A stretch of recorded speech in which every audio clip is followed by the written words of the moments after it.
Hello, everyone, and welcome to Smashbox TV's podcast 399. Terry Miller, the disc golf guy here, alongside Johnny V. One to go till the big 4-0. Till I quit? Are you? Is it 400? You're done? You're just going to finish? That's your swan song right there? 400. Yeah, I mean, that sounds like a good number to quit on. As good as any. As good as 401 or So 405. If you're sitting here empty, well, I won't be in this chair next week. I can promise you that. Thank I will goodness. already. Different chair? Are you bringing in a different chair? No, I know that I will for sure be in Emporia already. Because these chairs have gone through at least 200 episodes. I think we used to have the old wooden chairs for a while. Yeah. And these are the cushioned.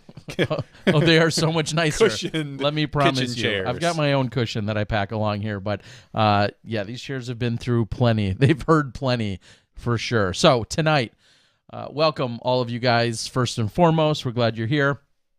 There's been some even conversations and changes that have all taken place in just even the last half an hour. So what we're going to have here for you tonight is in just a few moments, we're going to talk a little bit about the MPO action that took place at the 2022 Players Cup that, of course, just concluded a couple days ago.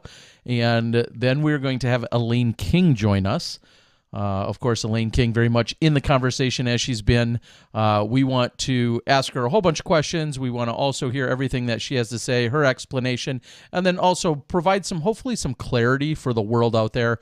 Does it need it? Does the world need clarity? I'm not sure. In this case, unfortunately, they do. And I'm going to take something that I saw earlier posted today. Someone said, if you're questioning Elaine King's intentions, then you just don't know Elaine. And I think that's a fair statement, for starters. And secondly, this is a great chance to then get to know Elaine. And we'll talk about what we saw from a perspective this weekend of Elaine's and the rules call and the caddying and Kristen Tatar and her child and all of that other stuff. We'll get to all of that. But first, we'll talk about what we saw on the MPO side. Then we'll have Elaine.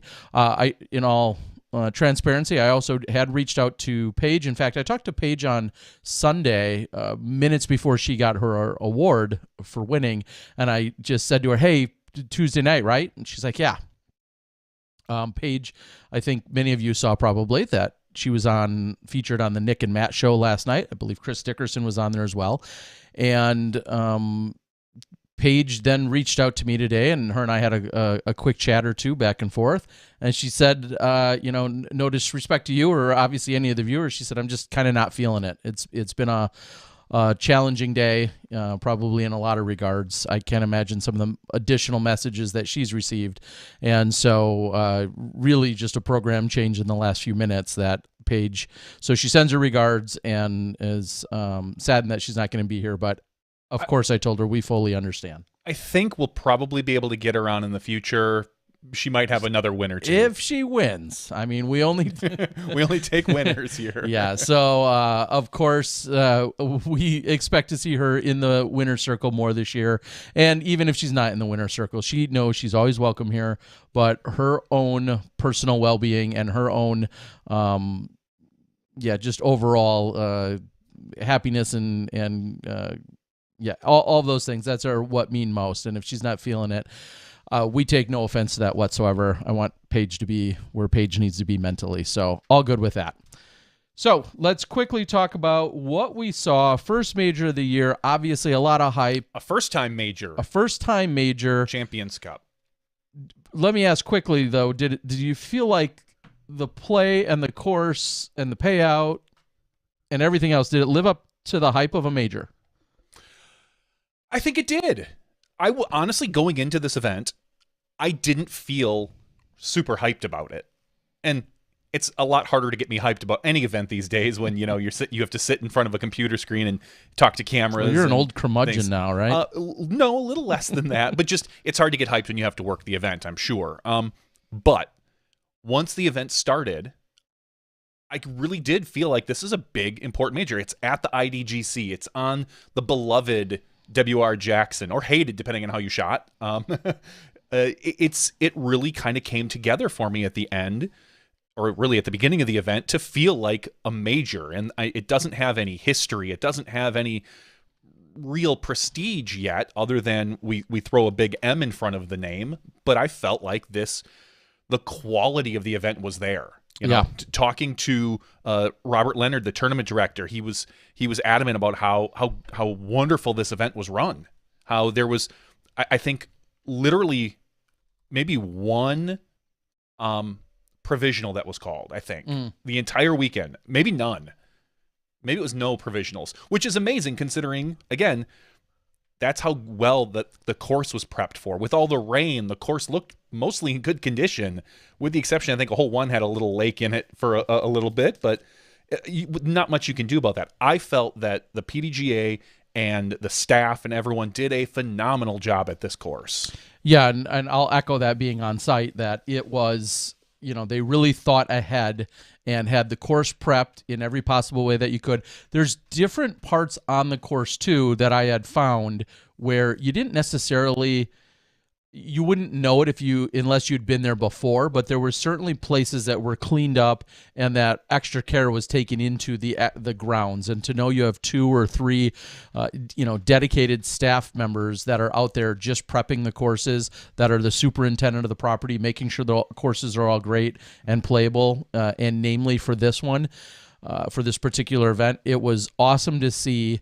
And I think it really put our best foot forward in terms of what the IDGC has to offer as one of the 3 courses. And I think that gets lost because when you go there, there's 3 different courses that you could play. This is the toughest difficulties. Yeah, this is by far the toughest and is highly revered. The other ones are also great courses, but this is the one that's obviously been now put on camera the most and is under the biggest spotlight with the best players. But there's 2 other great courses that are also on the facility, and you have the Disc Golf Hall of Fame that's there, the Steady Ed Museum, some of those things you heard about through the weekend, but you need to, as they say, pilgrimage to the property. You need to take it all in and consume it.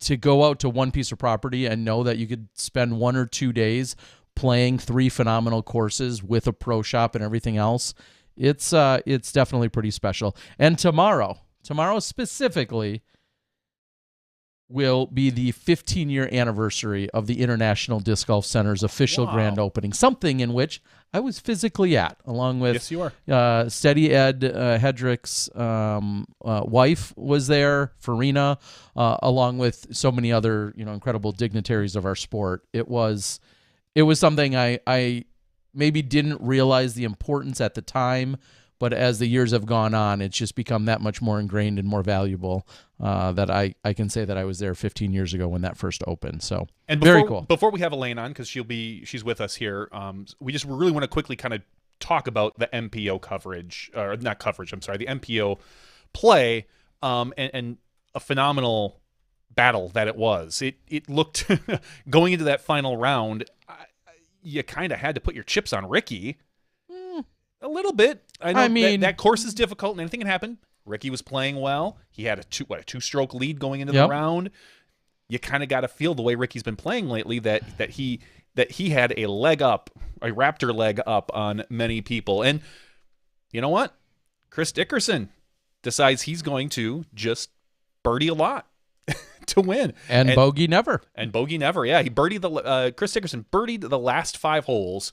Ricky birdied 3 of the last 5 holes, and that was really the difference when it came down to it. Dickerson at 39 under par, Wysocki at 37 under par for second place. Calvin Heimberg, little slow start. He got the first 2 birdies, but then he ended up having a double and a single in there, and that really kind of put him just far enough back where it didn't feel like he could catch Dickerson the way Dickerson was playing, and Ricky were battling it. Fourth place, Corey Ellis, who not a lot of people know. If you watched last year Silver Series event, you'd probably remember Corey Ellis, and he's kind of popped up now and again. Phenomenal putter. Number 1 putter from C1X last year in the DGPT. Yes, he was, and great player. Under the radar, and I'm going to blame Mo, who's on our board. I'm going to blame Mo for this. I don't feel like we got a lot of Gannon Burr on that final round, but he came up for the 5th place. So, Mo, I'm going to throw you under the bus there. Gannon Burr shoots a 13 under par, which, would have been the course record a day earlier. Except for one Paul McBeth, who ended up shooting a 16 under par at W.R. Jackson. A phenomenal round. Impressive. I would argue possibly one of the top 5 rounds, maybe in Paul Macbeth's storied career. He had 4 pars. Just based on the difficulty of the course, the tight woodedness. I know it was just under an 1100 rated round, but as we know, the Memorial throws out big numbers for their rounds because of all the OB. I would be curious if you could take everybody that was in this event and put them in the Macbeth round, if that changes the round rating because when Paul shot that huge round, we had schlubs like me and you there, 930, 940 rated. If that would affect the round ratings, if you put a bunch of higher rated players, I don't know. I don't know the formula. I don't know the equation, but either way, Paul Macbeth,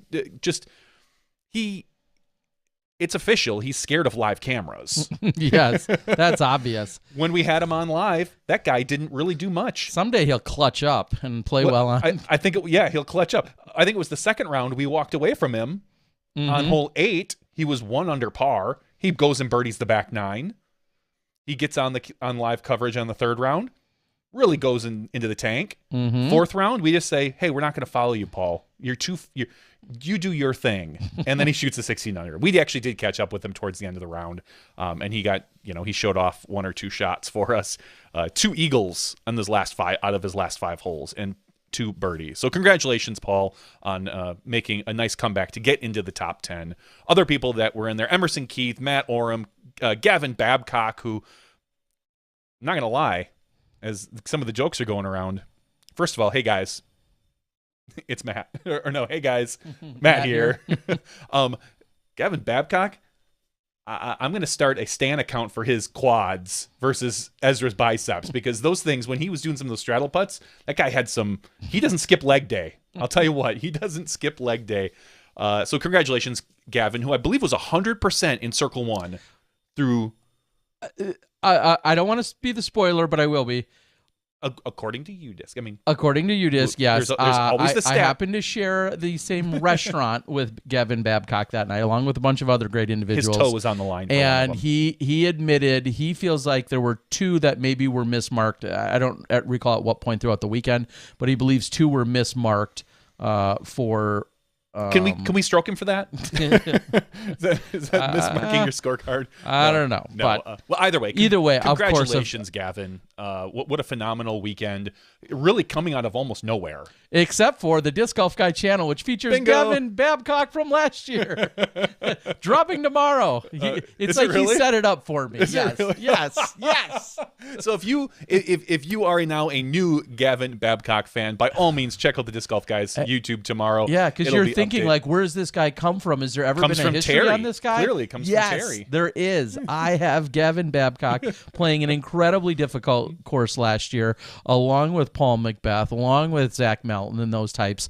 The coverage starts dropping tomorrow. Amazing. So you're like, dude, where can I get more Gavin Babcock? Oh, the Disc Golf Guy channel has it. Yeah. Like he set it up.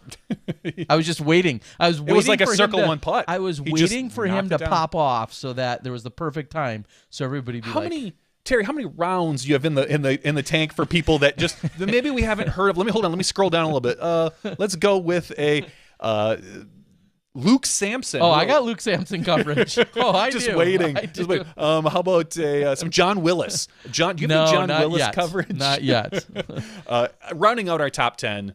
Drew Gibson shooting 30 under par. Congratulations to all of our competitors. Some great payout on both sides of the fields, but the MPO, I know the bottom cash, I think, was it from MPO and FPO? Bottom cash was $1,000. Every single competitor that made it within the cash line, assuming they didn't tie, and there was a a tie. Then given. There was a bottom tie for MPO. They all split $1,000, got $250 apiece. But yes, point is, last cash spot was $1,000. Other big names that maybe had struggled a little bit.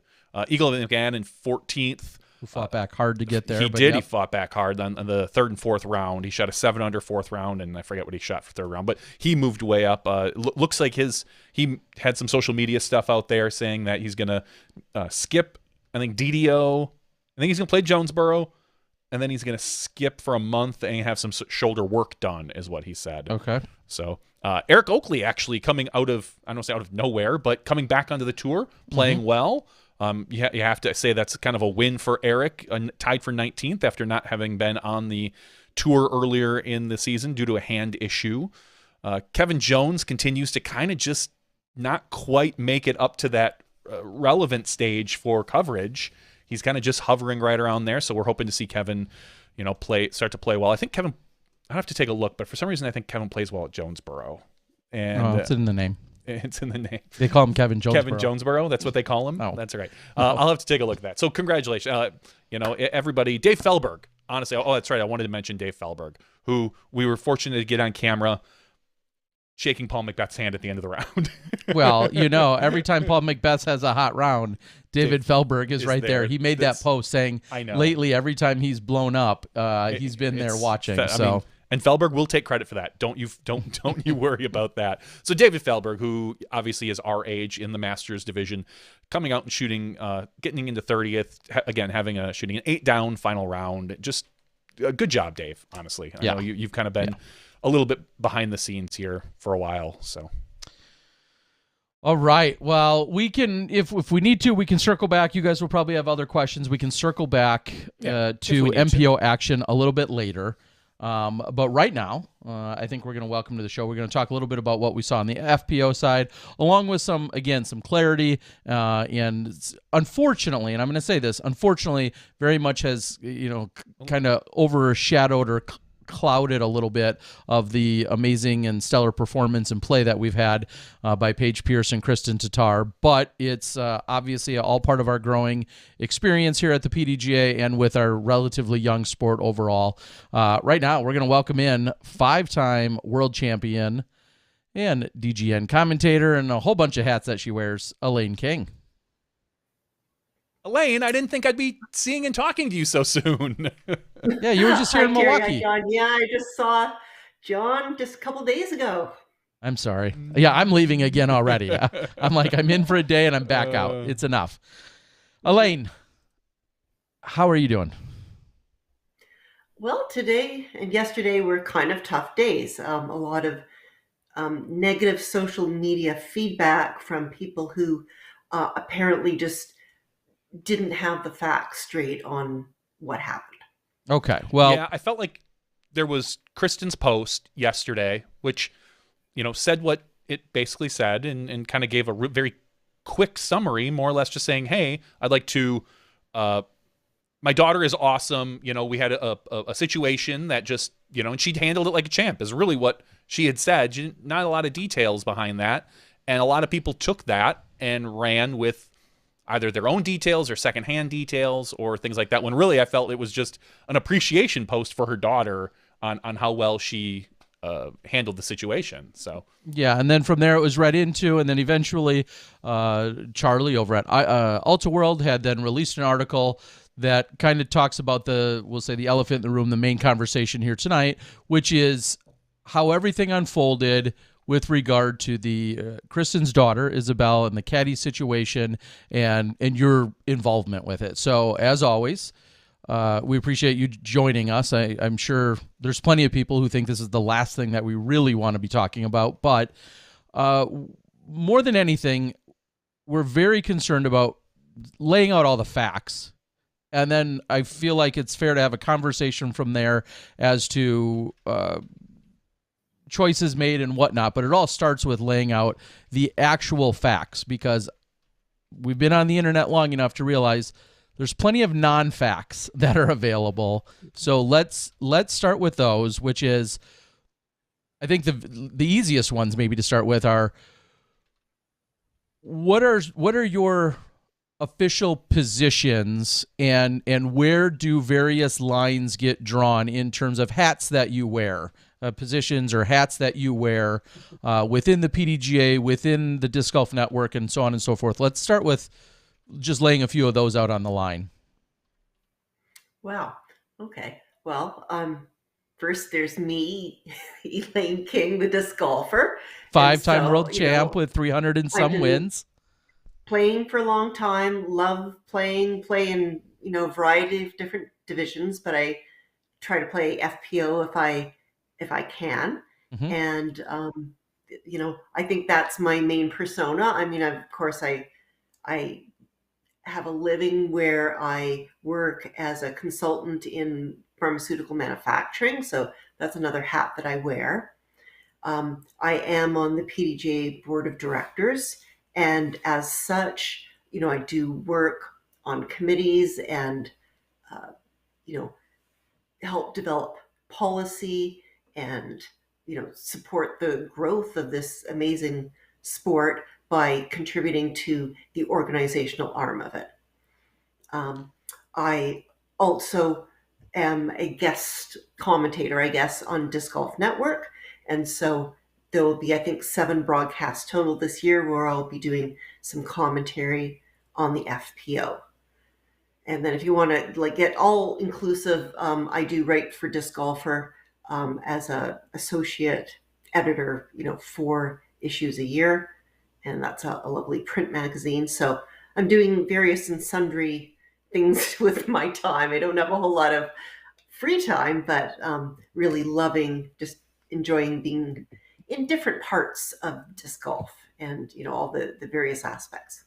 And and then even one more, which is again maybe a sub note or footnote to all of that. In addition to that, in your playing career, also a sponsored member of MVP. And I only bring that up because within being on the board and with serving in various committees and whatnot, the PDGA is seemingly very adamant about at least disclosing and or announcing or claiming any potential conflicts of interest. Is that a fair way to put it? Oh, it's very important. And in fact, every year each director needs to fill out a conflict of interest disclosure form. And those are available on the PDGA website. And you can find out what potential conflicts of interest, do exist. And if any subject comes up where you could potentially have a bias, you first have to disclose, well, hold on, I'm, involved with this, or I've got shares in that, or I'm a director in that. And then, the group decides, like, is that a conflict or is that not a conflict?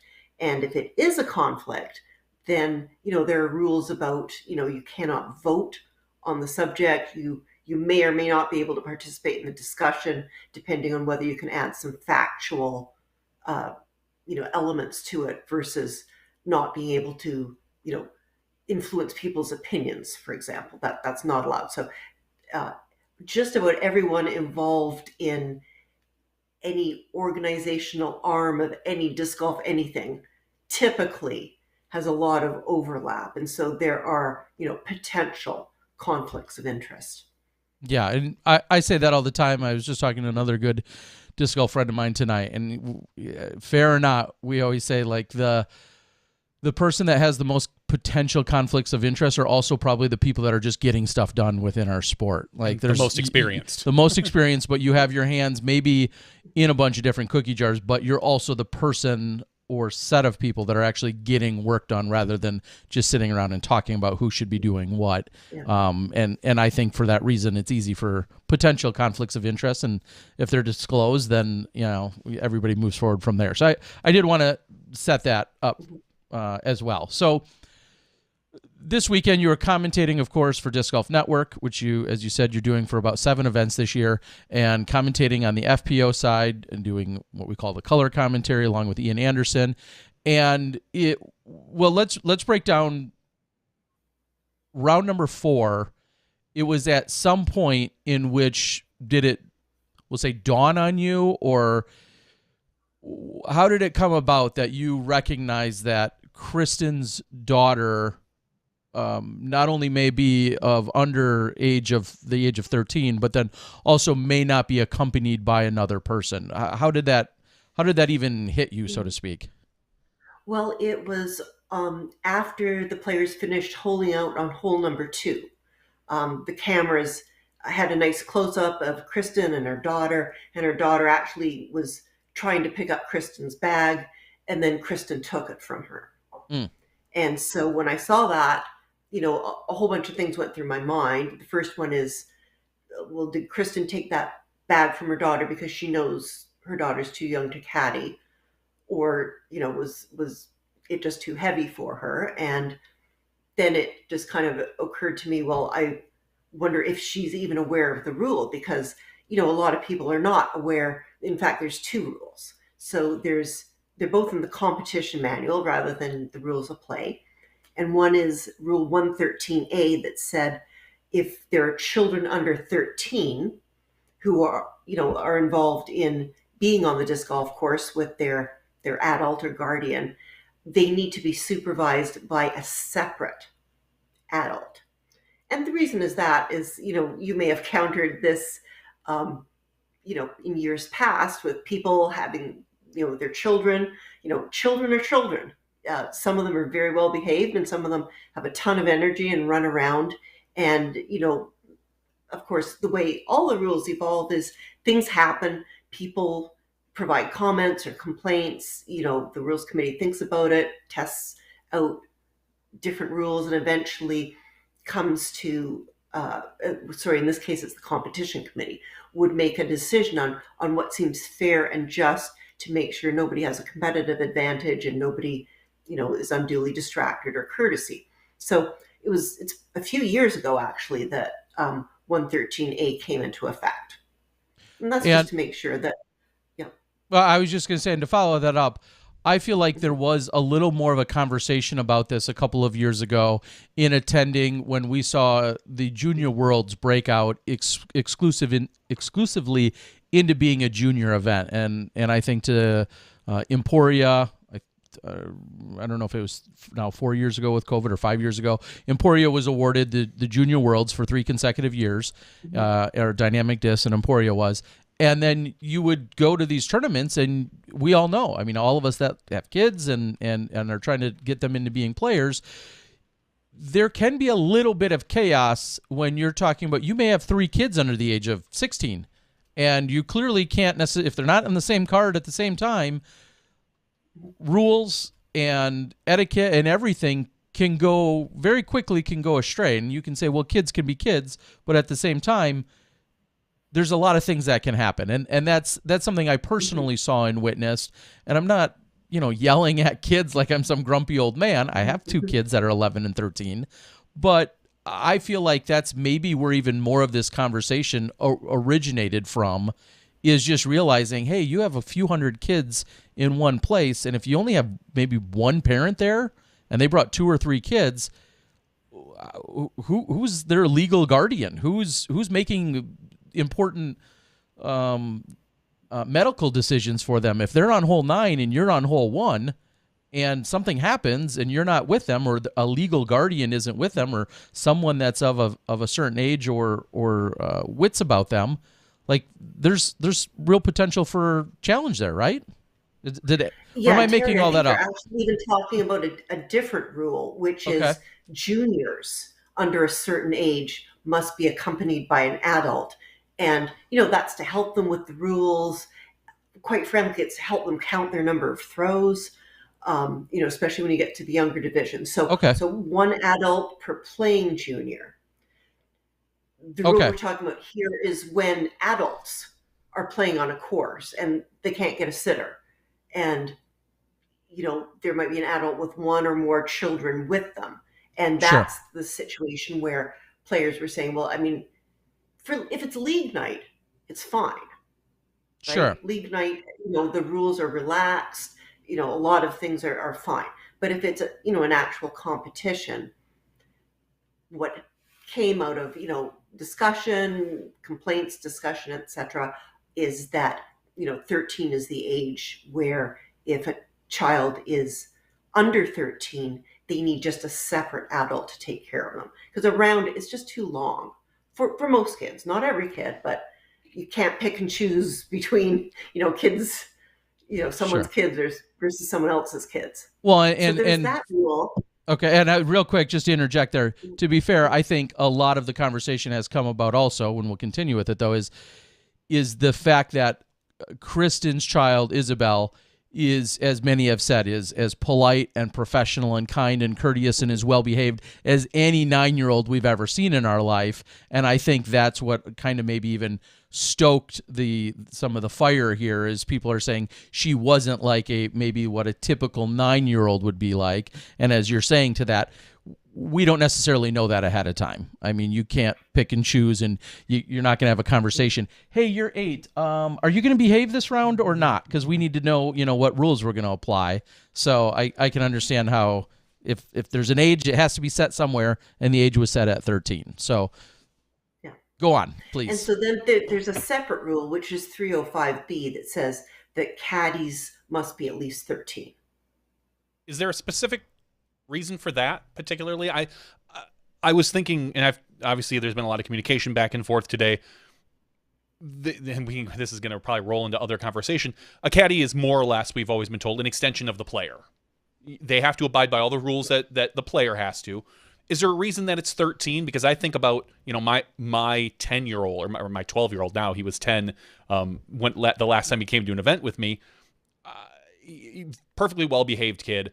I had, he walked along with me, and this is before this rule. If he acts out, that's on me, and that would be a penalty or a a violation for me. Is there a reason why the PDGA picked 13 for being a caddy? I'm not exactly sure. My speculation is if your child caddy got completely bored, since they're 13, they can walk off on their own, right? They don't Okay. need to be supervised. So it ties I'm in not with sure that if that's it, but it kind of has a logic there. Okay. So at that point, you had recognized this, and what you had believed in. Kristen, earlier in the year, she won the memorial. I interviewed her. She won the memorial, and then said, "Oh yeah, my daughter's back in Estonia. It's her 9th birthday today." So there was never really a question, and you can tell she looks, she doesn't look like she could possibly be a 13-year-old. So you knew all of this.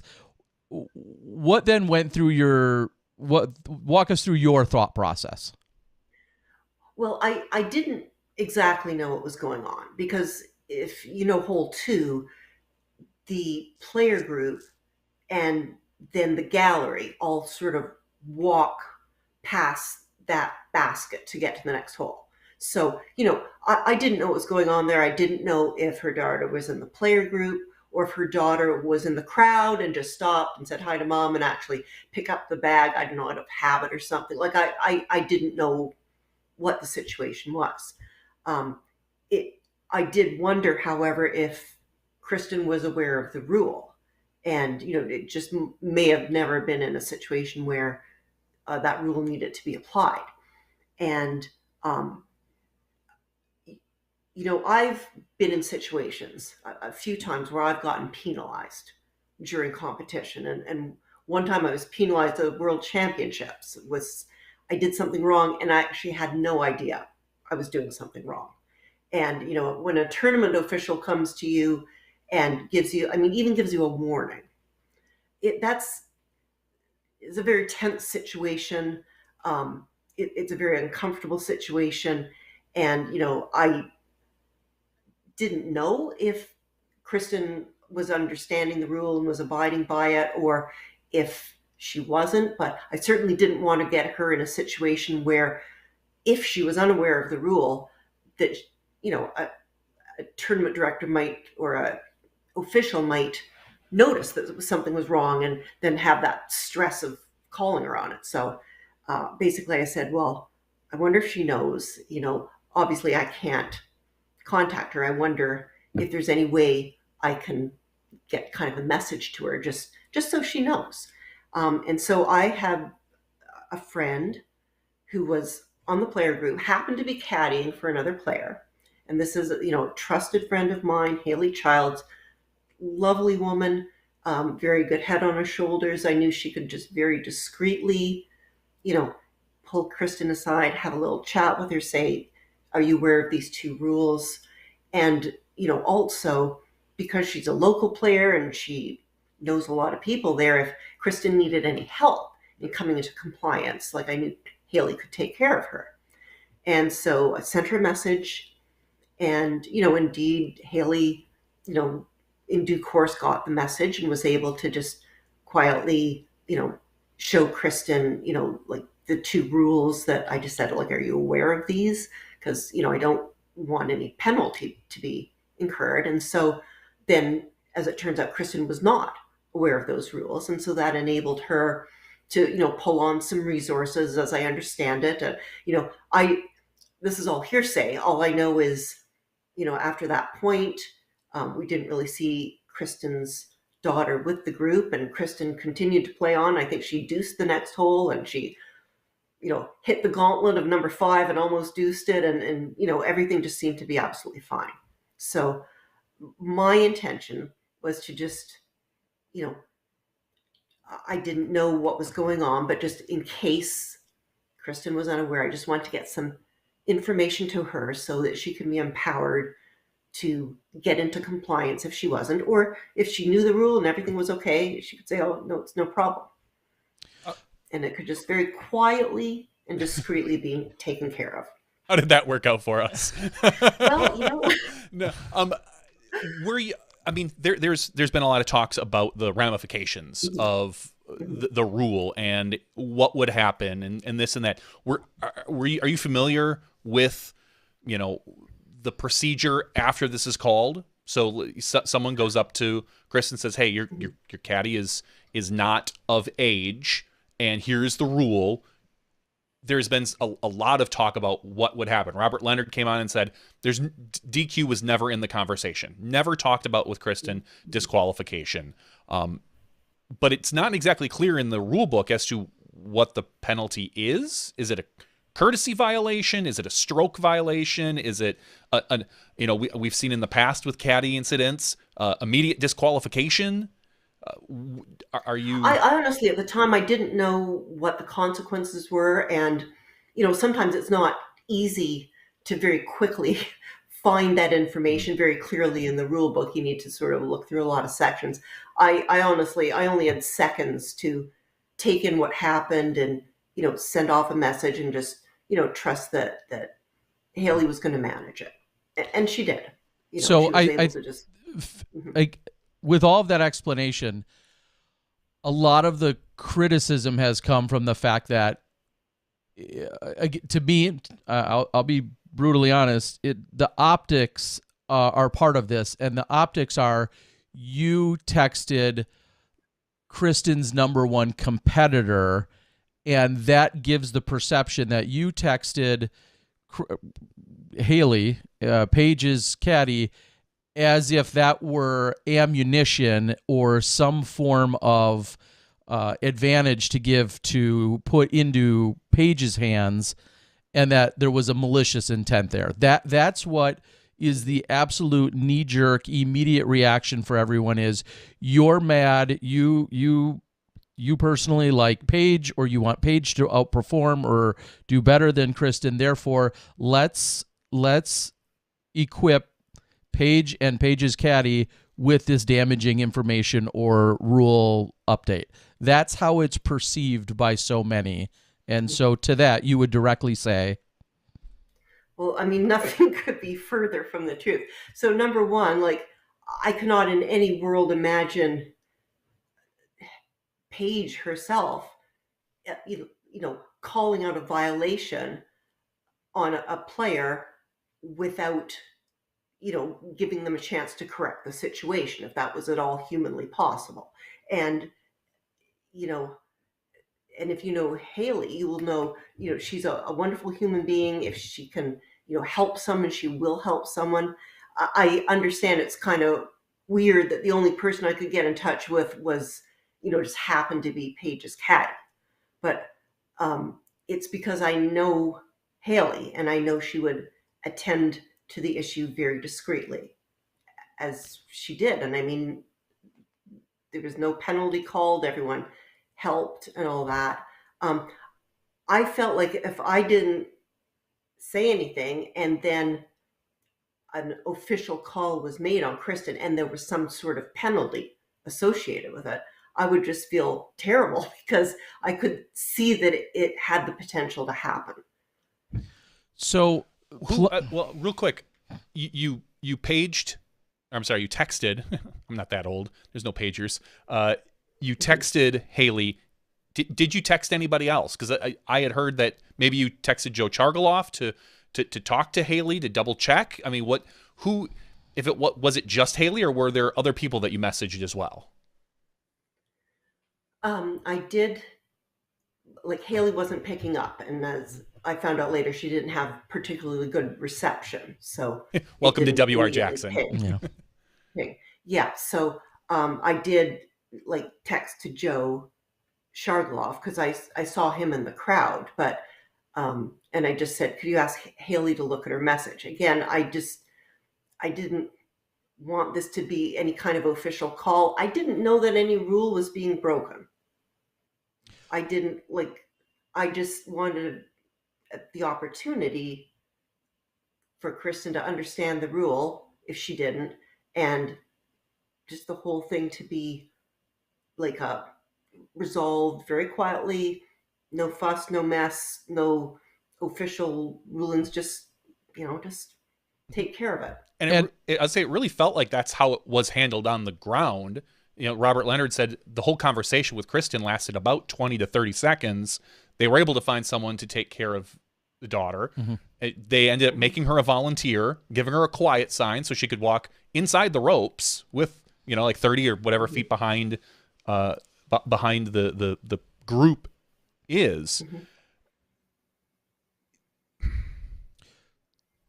So I'm going to say I think not the number one of the then outstanding questions is, as you just said, you weren't sure if a rule was or wasn't being broken.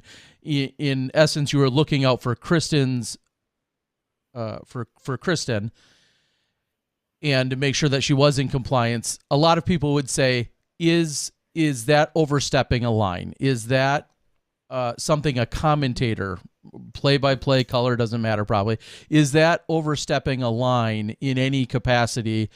And I guess that's where I could leave the question. Do you feel like that's overstepping a line? And maybe the next question, the side question to that is, does anyone else feel like you're overstepping a line by doing so? So I was acting as Elaine King me. I was not acting in any official capacity.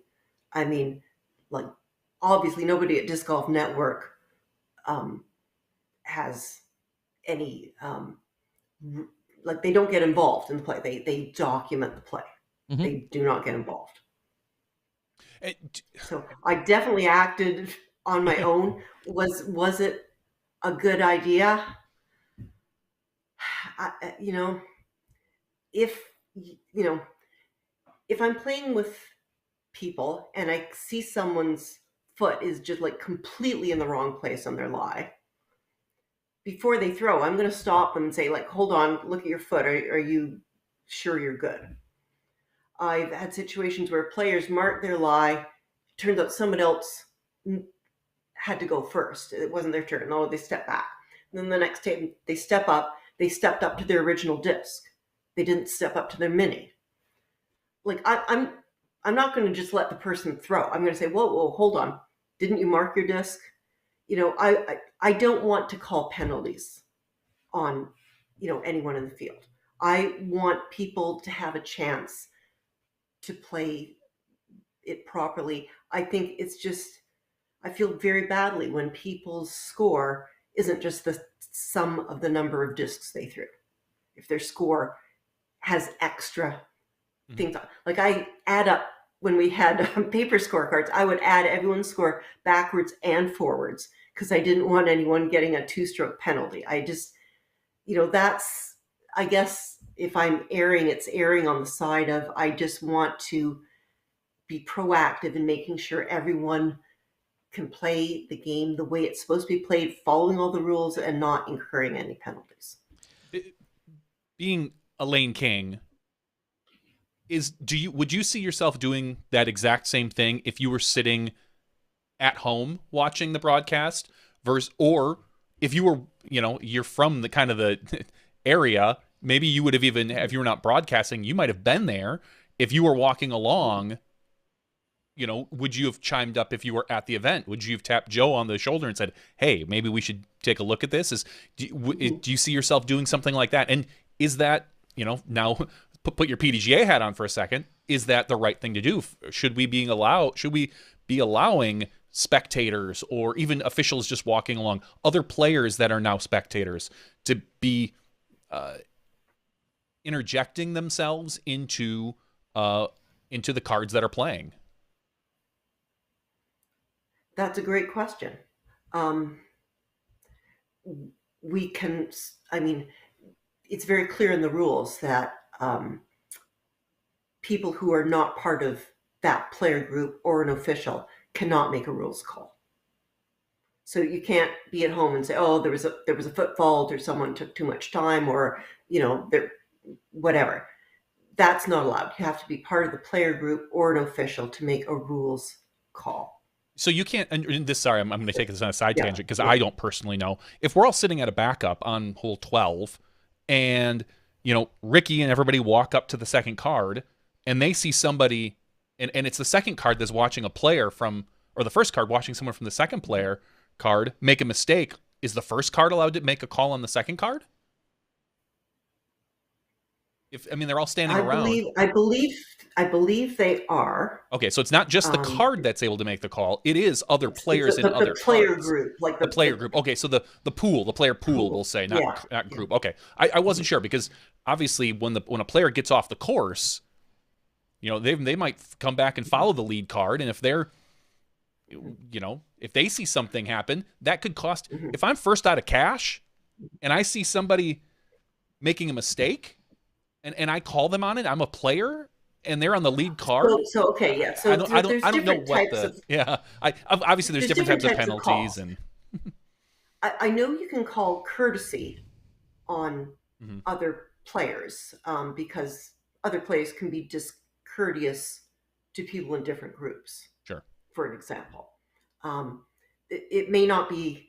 See, now you're asking this question. I'm going to have to go back to my rules book. I'm sorry. We don't have to. I know I took us on a little tangent. It's all these are all scenarios that are running through my head as far as, where are you when you make the call versus somebody else versus a player. If I was just sitting at home watching it, or if I was, spectating and I saw a situation where someone looked like they potentially were out of compliance or about to incur a penalty. I kind of, before this happened, me being me, I would absolutely see if I could, in a way that didn't, disrupt things, see if we could educate that player just to make sure they were in compliance.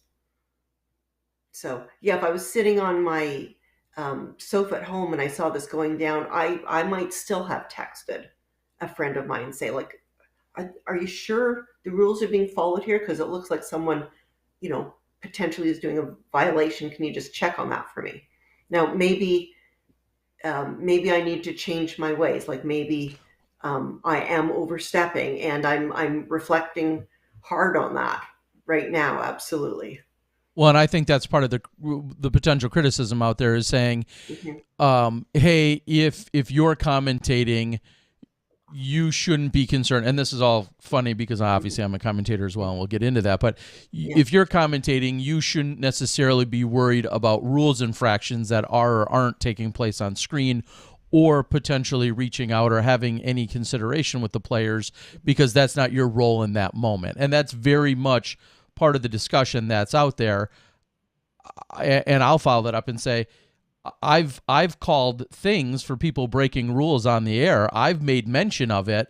I don't know if that's any different from what I've done versus you've done, because you potentially instructed or warned somebody that they might be in violation, as opposed to me just saying, oh, that was a foot fault. Like, I've said that on air. Somebody foot faults and I see it in front of me. I've said it. Do I expect necessarily anybody to do anything about it? No. But as a commentator, I feel like it's my job to call it if I see it and I choose to mention it. But there, I've been involved in a lot of conversations about this. Hindsight being 2020. If it's me doing commentating and I see this and I'm you, I think maybe the best move is to literally announce it on air. Just put it out there. Hey, guess what? It looks like Tatar might be in violation of this rule, and let the chips fall where they may. Maybe, and maybe that's wrong. Maybe I'm a narc then. I suppose I need to be. And but and again, it's I such a just want tough. to fix it. I like I to know. fix things. I I don't like understand, to Elaine. just I understand. I totally get it. Like, and obviously, yeah. I'm just thinking. I'm thinking as a perspective, like, is it the commentator's job even to call that out, like you were saying, to make it known that that is a problem? I think it is. As a commentator, in the commentator seat, your job is to be knowledgeable of the rules. Your job is to be knowledgeable of the players, the course, the event, as much as you can be, and if you see somebody make a misplay, you mention that on the broadcast. You have to. That is imperative, because I'll say this: if there is another perspective to look at this, if you don't say anything and someone finds out, you're like, oh yeah, I knew that. Does it not look like you're protecting Kristen Tatar? Like, oh, the PDGA didn't call that when everybody knew that that was a violation. Well, how come we already get a lot of flack, or the PDGA gets a lot of flack from people online saying that rules aren't being followed, rules are not being called, whether it's the caddy dress code, whether it's 30 seconds, whether it's falling putts. I kind of believe this is almost a no-win situation here. If you make the call, you are trying to tank Kristen Tatar. If you don't make the call, it looks like you're protecting Kristen Tatar, and you're I don't know. I don't know the right answer. I don't know if there is a right answer in this particular situation. I think the easiest answer, like I said, is to call it live on the broadcast and let the chips fall. But I'm sure people on our board are going to disagree with that. So, Elaine, have you had any conversations with since then, have you had any conversations with Paige or Haley or Kristen or anyone else? Have you had conversations with anyone else? Yeah, I mean, I checked in with Kristen.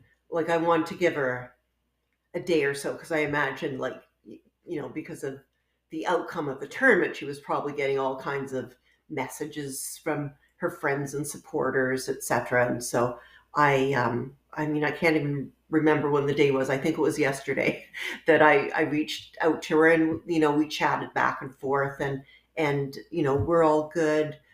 She understands that I was just trying to look out for her and make sure she knew what the rule was, and we're good. Haley and I have chatted quite a few times, and we're all good, and we were united in that we wanted to just make sure that Kristen knew what the rule was and that she had some help and support. And that's where Haley was invaluable because, she knew some people in the crowd and was able to help identify, a suitable person to act as to watch over Isabel. So, Let's also get another rule or another specific out there. A lot of criticism has backed up their arguments and their points that why was this brought up in round 4 and not in rounds 1, 2, and 3? And I think I know the answer. Do you? Yeah, because round 4 was the only round that Isabella was present for. She was just not present in the other 3 rounds. Okay. A lot of people, even on our board tonight and whatnot, have constantly go back to that one specific point and say, why was this an issue only for round 4? Why wasn't it addressed or an issue in rounds 1, 2, and 3? And as you just said, it wasn't even presented. Now, I guess maybe it's a fair question. If Isabel is there in round 1, maybe you don't think anything of it, but she's there in round 2 in the exact same situation. We literally, could go back 48 hours prior to when you reached out to Haley, and you recognized it. You recognized the same situation. Hey, there's her daughter. You very much, presumably, might have reached out 48 hours earlier. Is that a fair assumption? If you would have recognized it or no? I mean, I guess what I'm trying to ask is the fact that it was the final round in the 4th round had no bearing. That had no bearing. It's if I see just a situation where someone just honestly doesn't know that they may be doing something wrong. And again, I wasn't calling a rules violation. I didn't know what was happening. I just saw something that didn't quite look right, and I just wanted to make sure that everything was all okay or had a chance to be rectified just quietly. And to be So fair, yeah, it doesn't matter what round it was. That probably would have gone down exactly the same. to be fair and clear, you can't call a rules violation as a commentator, No, no, and I can't. I can't. and I can't see everything. You'll only yeah, see like a tiny bit of what's there. and Yeah. there was some questions like, because right now the PDGA has a rule that says you can't use video evidence to make a rules call, and that's not what this is anyway. This is different. There's no way you can use video evidence to judge a picture or a video, OB, foot faults, anything like that. That's not live, not post, not anything. Like, that's just not acceptable. It's by the PDGA rules. And as we know, that's not what this was. This was you seeing something that could be, in theory, a perpetual issue and notifying somebody on site who then would have to witness it themselves. Because even if you texted a TD about a 30-second, play a scenario, and we'll even leave you out of it. Say Jeff Spring is sitting at home watching one of our broadcasts. He notices that a player is taking well longer than their 30 seconds. Pick any player you want. And he texts, is it his, being the tournament maybe, or the tour CEO, is it his prerogative to message someone on site, whether it's a TD or official, to say, hey, this card is clearly taking too long. I can see it on site. Is that an acceptable solution, and have someone go and monitor that card? Clearly he's not making the call, but is it even his prerogative to go and do that? Where are we drawing lines as far as what is or isn't acceptable? I thought of scenarios that you have run into, Terry, where if we're talking about how media should not be interfering with the play.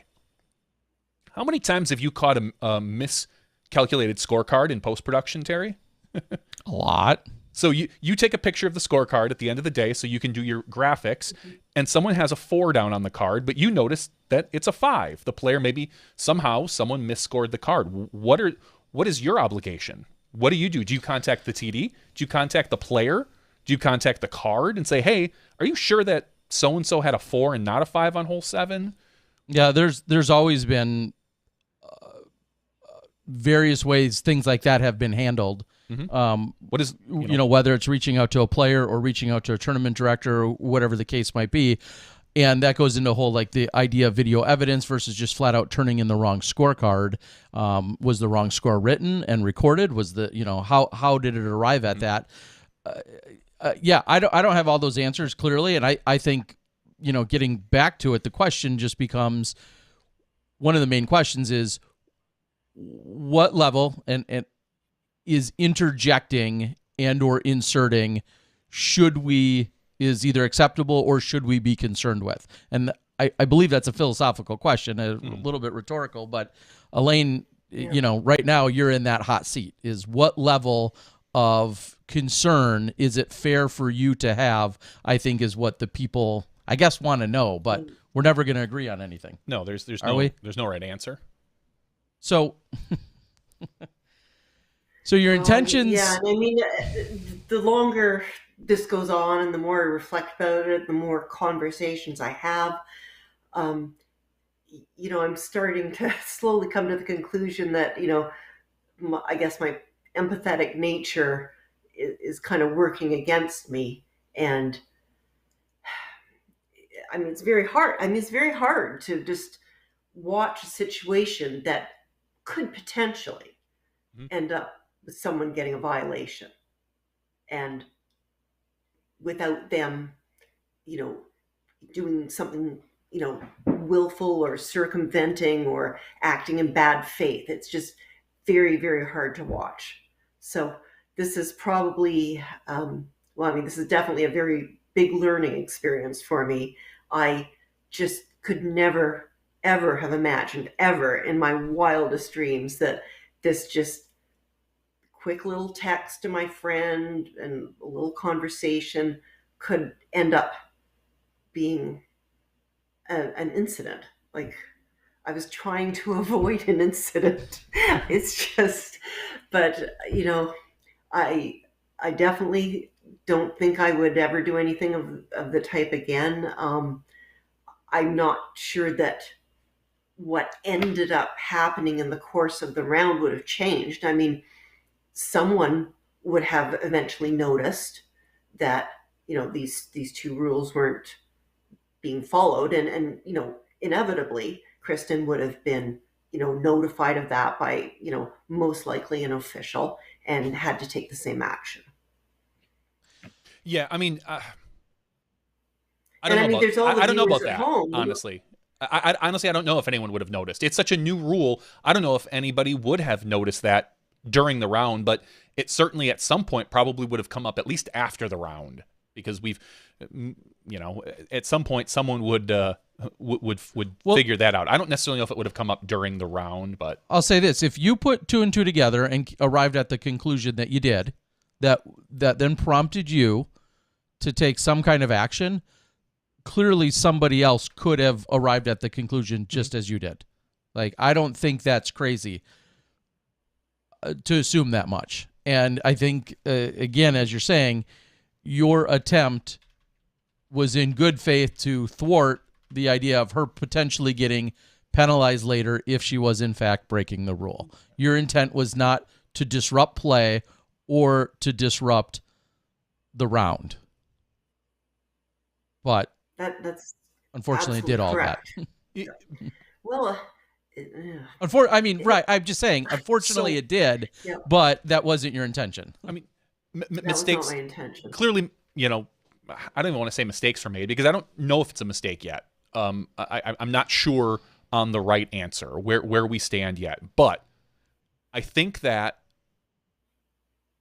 at silver lining, maybe this brings up other issues and more clarity in the PDGA. Maybe we will get some hard and fast rules about this. Maybe, there's been, again, a lot of talk about the caddies. How come the PDGA doesn't call specific things? And dress code was one of them that was brought up this today and yesterday. We saw on live coverage, Babcock's caddy looked like, to me, was wearing a T-shirt with his name. And I don't know. I didn't check the tag on. I wasn't there. I don't know. Someone said it was a cotton/performance tee. Can't argue. You look at Brittany Dickerson, who was on the course. She was in that, caddy/support person role. She had the badge. Her attire did not meet FPO PDGA approval. It was a tank top. And if you read the rules, the dress code, I actually have it pulled up right here. It says here, no T-shirts are allowed. Women can wear, tennis? Sorry, I don't know women's clothing very well. I could just read it here. Tennis dress or performance shirt. Tennis dress or performance shirt. That's not what Brittany was wearing. Or sleeveless with collar. Or sleeveless with collar. Thank you. Where does the PDGA stand, and why aren't all of these rules? People are asking, why aren't all these people being called out? Why aren't all these rules being pushed? How do we check IDs for caddies? My 12-year-old, Elaine, I think maybe you saw him. He's 6 foot. My 12-year-old is 6 foot tall. He's huge. There is no way anyone would look at that kid and think he's 12. How do they know? What can we do in the future to make sure that these are being abided by? Do we need to have players register caddies ahead of time? Hey, these are the people that are on my registered caddy list. Do we need to have people register to be caddies? Should we have at the beginning of a season, you send your information to the PGA and say, hey, I would like to be considered for a caddy? Because I'll tell you what, in a few weeks, I'm going to go to USWDGC, I'm hoping, over in Madison, and I want a caddy for somebody, I think. Just hang out and chat and pick up someone's bag and walk around on one of the couple lead cards, first, second, third. I don't know who. I don't care who. But I'm not, in the future, that might not be allowed. Should you register to be a caddy? These are things that I think the PDGA now maybe might have to look at and get some clarity on. I don't know. So what do we do from here, Elaine? Oh gosh, Terry. Well, I'm older and wiser. I definitely do want to apologize to everyone who got upset, was concerned. I truly know in my heart of hearts I was just trying to prevent an incident, but that didn't work out. And I also, honestly, I truly believe in my heart of hearts, and I know that I'm sure that a PDJ official or other tournament official would have recognized the fact that Kristen had her daughter with her. And eventually, I mean, hole 1 and 2, like the crowd kind of follows the same path as the players. When you start to get on some of the later holes, the crowd tends to peel off. And, eventually it was going to become very obvious that, she was following the crowd with no um, adult supervision. And so I think, the conversation would have happened with Kristen, and this idea that we needed another support person to take care of Isabel. I think that would have happened.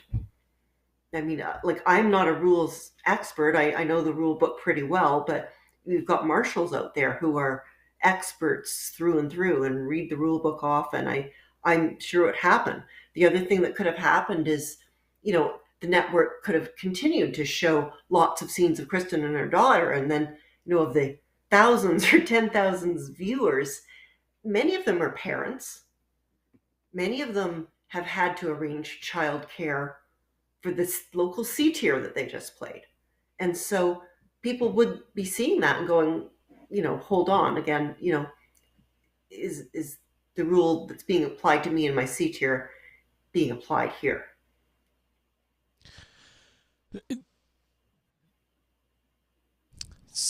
Clearly you affected, in what capacity we'll never know. Clearly you affected Kristen's mindset for some period of time.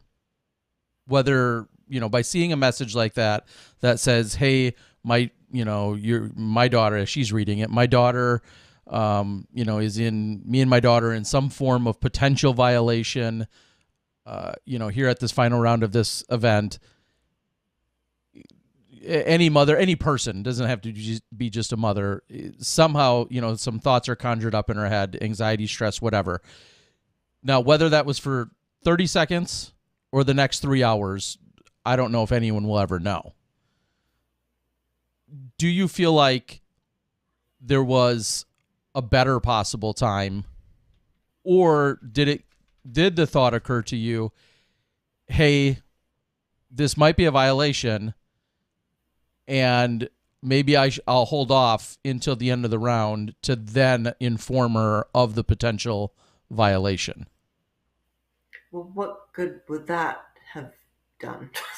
It would not have potentially provided the stress and the anxiety. As you're saying, somebody else could have noticed it, and then maybe a stiffer or harsher result could have came about. Because at the time we didn't know what the penalty was. Yeah, or what it could be. Yeah, and so I guess my point was, could it? Some are asking then, could it have just been something that essentially, I don't want to say it was just overlooked or swept under the rug. I don't want to quite use those phrases, but could it have been potentially ignored and then become a teachable moment after the fact? I guess that's what I feel like a lot of people are kind of going with that mentality, because she was polite, kind, courteous, not disturbing, blah, blah, blah, all of the qualifiers. And they're saying, hey, you should have just left it be and instructed after the fact. Someone should have instructed after the fact. How do you react to that take on it? Well, I mean, what is being suggested there is, if, we just decide not to apply the rules in some cases and do in others, which kind of goes against your earlier point that people are watching and saying, I'm seeing rules violations. Why isn't anyone calling them? So, it's ultimately, it's up to the player group to call violations that happen within their own card. It's up to tournament officials to observe, and if they happen to observe any violations, they are required to call them as well. Which we also unfortunately see doesn't happen. Yeah, you're not going to assume that nobody's going to call a violation. you're going to assume that someone most likely will because they're supposed to. So I guess I'll follow that up. That's not just as specific to Kristen as it is to rules in general. I think the one of the biggest conversation pieces comes from saying, people are saying we're worried about this rule, or this was brought up and this was made an example of, or discussed. Why aren't we more strict with what feels like a bunch of other rules that are being ignored? And I understand that's a little bit of a general question, but why do you suppose that is? Why are 30-second violations becoming more and more common and not being called? Why are other rules? You play professionally as well. Do you have a reason or a thought as to why we're not seeing more rules calls being made, just generally speaking? Oh. It's interesting because I sort of feel like people are getting more compliant Okay. because I think we're having a lot more conversations about rules calls because there's more content of disc golf that people can watch, and we're getting, you know, tons of discussions on this very point. And of course, the rule, especially the one on time, has changed. So it used to be 30 seconds after all distractions have ceased. And now it's just 30 seconds after it's your time to throw.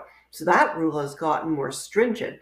And so there's been tons of conversation that I've seen about just that new rule and a lot more awareness. Now, is it happening more or less often on televised disc golf? I can't tell you. But I sort of feel like in my local scene that people are a lot more aware of the rules and are abiding by them much better, I think.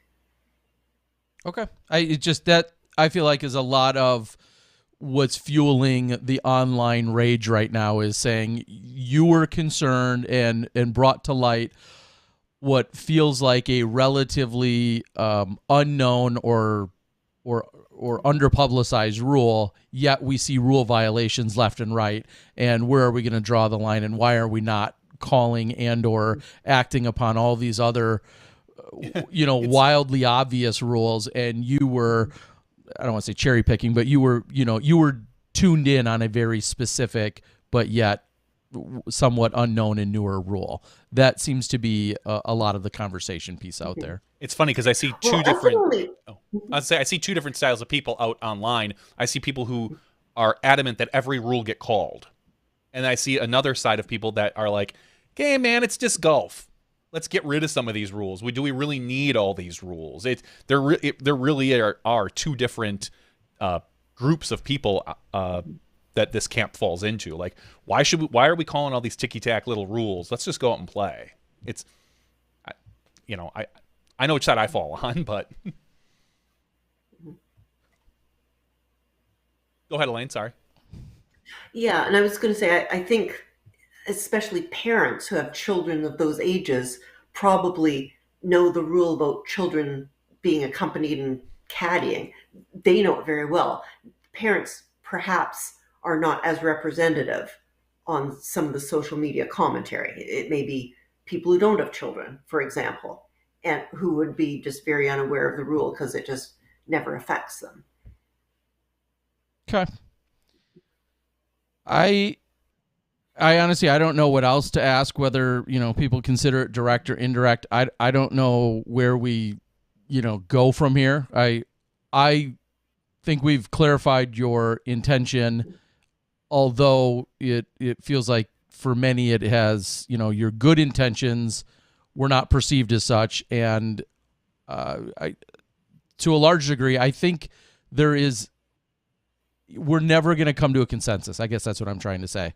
There's going to be some faction of people that believe you were well-intentioned, and for you as a friend to message Haley is perfectly adequate and fine and acceptable. And there's going to be plenty of people that say you absolutely should have never gotten out your phone or messaged anyone in inserted or been a part of it in any way, shape, or form. I think that's where we're at. And there's never going to be a consensus one way or another. Mm-hmm. I can see that other point of view. I mean, at the time, all I could think of was, I wonder if Kristen knows the rule, if she's not aware of it and not following it, I wonder what's going to happen to her. Like that was just my overwhelming thought. Um, would I do it again? I think after this experience, no, I'm just going to completely separate. When I'm in a different role, I can't be Elaine King friend to competitors. Like I have to just completely separate that out and not act on that. And if I have to watch something happen that I feel like I could have avoided, I'm just going to have to watch it happen. Okay. It feels tough, and I mean, maybe it's you as a journalist, both of you, maybe you're just more in that mindset. You've been doing it for so many years. You're detached yourself when you're in that role.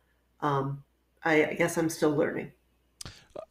I mean, this isn't as a guy who's filmed, I'll use that as one example. There have been times I am about to watch a player potentially do something that I think breaks the rules. It's very tough, as you just said. I generally am quiet, but then also 2 minutes later, when somebody throws OB into the water, I'll let them use my monopod to retrieve their disc. So like we do have some funny, and I know that's not a rules violation, but my point is we do have some funny interactions that are not always obvious and cut and dry. And I'm not trying to make excuses for anyone, but you, if I understand you correctly, you were not trying to act as a PDGA board representative. And I think a lot of people are really hung up that they think a PDGA board representative who's doing commentary should have no insertion in this conversation. And I think it's a hard thing to remove you from being first or also a PDGA board representative. You know what I mean? Yeah, I mean, it certainly was not acting in any official capacity whatsoever. I was not representing the PDGA. I was not representing Disc Golf Network. I was messaging my friend. All right. I mean, and people can love or hate you for that. I mean, I guess unfortunately that's what this comes down to. That's your explanation and how you arrived at it. And people can agree or disagree with just that. I mean, I guess that's quite honestly all I can say about it. Right? Elaine, I don't even really know where to go from there. I mean, I feel like we've now discussed, I think, every angle of this. A few times, sometimes. A few times. I mean, yeah, I was gonna say it goes without saying. You've apologized to Kristen and to the group, and maybe to spin this in a slightly more positive way. After all of that, is what did you think of the overall event and the experience? Knowing you're familiar with Jackson, knowing you're familiar with the property, and the play, the way it shook out, Paige's ascension throughout the rounds, all that other stuff. Give us your take on the weekend. Katrina's final bogey free course setting round, record setting round. Give us some of your thoughts on that. It was the most exciting round I think I've ever witnessed. It was starting with, the dedication of the pavilion to Bill Old Man Wallace. I mean, we were just in tears in the booth with just that heartfelt dedication, by Mike Downs. Then to, watch the drama of the back and forth of the lead changes. And as you saying, like Katrina's amazing charge to get her like well up into the cash, like the high cash spots, was amazing. And then like the drama as it folded out to the end. And so many times we thought, oh, that the result is obvious. The result is obvious. This is going to happen. That's going to happen. And then, the very unexpected end. And then, the emotional speech that Paige gave. It was emotionally draining. It was just packed with the most amazing play and excitement and drama and human emotion, and just riveting. Do you, this situation aside, do you envy or regret that you weren't there as a competitor yourself, as opposed to being in the booth? It And I was don't mean killing to. me to be in the booth. It was just absolutely killing me. I just wanted to play so badly. It was less bad when it was raining there for a while. I was starting to feel better about things, but yeah, it was really tough because I love that course, and I tend to do well on that course because it's not just a distance course. So very very tough to not be down there in the action. Uh, Rumor had it that we'll get back into rumors now. But rumor has it that this event is not necessarily secured at this location. Can you confirm or deny that? Is there? No, it's Is not a that's not a rumor. Next year, it's already scheduled for the toboggan. yeah. So can you at all elaborate, or do you know any details? Not necessarily about the toboggan, but is that the plan? Is that this event is a springtime event that then gets bid out, or is Yeah, appointed, the or how does intention that work? was, yeah, just like any other major, like every other major Okay. is bid out. That the PDJ meant, well, maybe except for now that not every major, most majors are bid out um, to make sure that they rotate around and people who live in different parts of the country have access to the events. And hopefully in future they're going to be bid out to different countries and not just all naturally be in the US. And certainly we've in the past um, had some bids outside the US, and we're looking in the future to maybe run some of these majors elsewhere in the world. Well, let me just say, if Champions Cup happens at the toboggan next year, it better be a little later in the season because you were just here, Elaine, and what did you experience here in Milwaukee?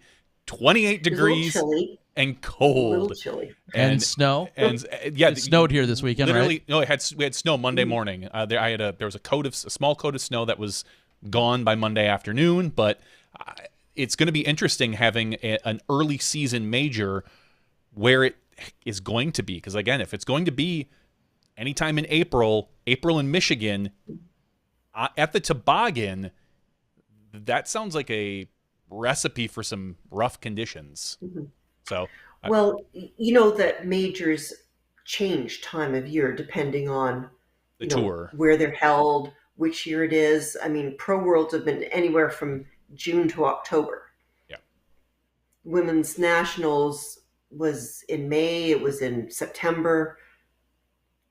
It'll move around presumably to a sensible point in the schedule. And, the local tournament directors, often when they have a bid package, they have to indicate what dates they prefer. And very often they have an explanation of, oh, the ground is always wet at this time of year, so we have to have it later. Okay. Um, what will you be playing next? I'm playing the Azalea Open on the weekend. It's a B tier, Castle Hayne, North Carolina. Okay. Knowing that you've maybe ego and or just overall feelings. I mean, you'd like to ignore everything that's negative that's out there when your mental fortitude can somehow handle that. But today probably a rough day. You getting beat up in lots of different ways online. It blows Been there, over. done that. It blows over. Trust Well, me. We've all been there. I'll just say I've been there, done that plenty of times. But dare I ask, was there anything that you chuckled at that you actually found funny, or not so much, or did you see anything? Oh, well, I mean, I tried not to look at social media Okay. very much. Okay. I wasn't successful, but I tried not to. uh, okay. To quickly go there, what is the furthest? I don't want to say the most wrong take, because I think we've kind of covered that. No, none of that. We don't need any. Any parting shots? How about that? Any parting shots before we let you go tonight? Oh, boy. Well, I mean, thank you for inviting me on the show. I guess it hurts me the most when people honestly think I was being malicious. That just really hurts me because that's so much just the opposite of what I was trying to do there. So I know that not everyone is going to um, come away with um, the view that I'd like them to have. And, people will take their own conclusions, but I hope at least this lays some of the facts clear. And I just like to, give a shout out to Haley. I put her in the middle. I've apologized to her so many times. I had just no idea there'd be, like, if I had any idea there'd be this reaction, I never would have done it in the first place, never attempted a message, but I certainly wouldn't have put Haley in the middle. And very unfortunately, people are, for some who knows what reason, giving her a lot of negative feedback. So it would be really nice if you would just, hold your thoughts, people, with regards to Haley, because she is an awesome human being. Yeah, and I'm gonna just guess, knowing it's the internet, that Paige probably was on the receiving end of some misinformed negativity as well. If I just have to guess or assume as much. Haley and Paige, as the combo team and whatnot, and so Paige probably getting some of that too. So I think it's safe to say that Paige should not be getting any flack or for No, having. and she was not involved in any way whatsoever, like not even remotely. Okay. Cool. Well, Elaine, we do appreciate it. We know that it is tough sometimes to stand there and either take the heat. Yeah, take the heat and or face any direct questions. We do appreciate you giving us the word for word explanation as to how things went down, and your reflection on it now, and choices that you would make or not make in the future with it. And all we can say is we just appreciate you joining us. And Johnny and I know you personally, so yes, we do have a bias in knowing that you do have a heart of gold and that your intentions were well. And I know a lot of people will just think, well, we're silly, bias shills for you in that sense. And if they want to accuse us of that, that's fine. But we certainly did know your intentions, as regardless of how they were perceived by the rest of the world, we understood them. So we appreciate you being along with this journey, because now you know that much harder that all of this is a learning experience. And no matter how seasoned or veteran you are or we are or any of us are within this crew, mistakes are going to be made and tough decisions are going to be made. And some days, no matter, regardless your intentions, it may turn out to be either the wrong one, or even if it's the right one, you may still get chastised for it. So we appreciate you being here and explaining everything tonight. Thank you both so much. All right, Elaine. I'll see you in a few weeks, probably, Elaine. Next time you're in Milwaukee. Okay. So next time I see you, I'm sure you'll have one more victory over Sarah Nicholson. So, or Hannah Macbeth. All right, Elaine. Have a good night. Thank you for joining us tonight. Good night, Elaine. All right. Thank you, everyone, for joining us. I'm just going to open right up and say we understand that you still may not agree, and that's fine. Mm-hmm. Like, there's no way where you can have a conversation of this nature and have everyone say, okay, yep, 100% of us all agree in one uniform direction or in unison. This still could have been done. That still could have been done. I think lessons have been learned. I think mistakes have been made.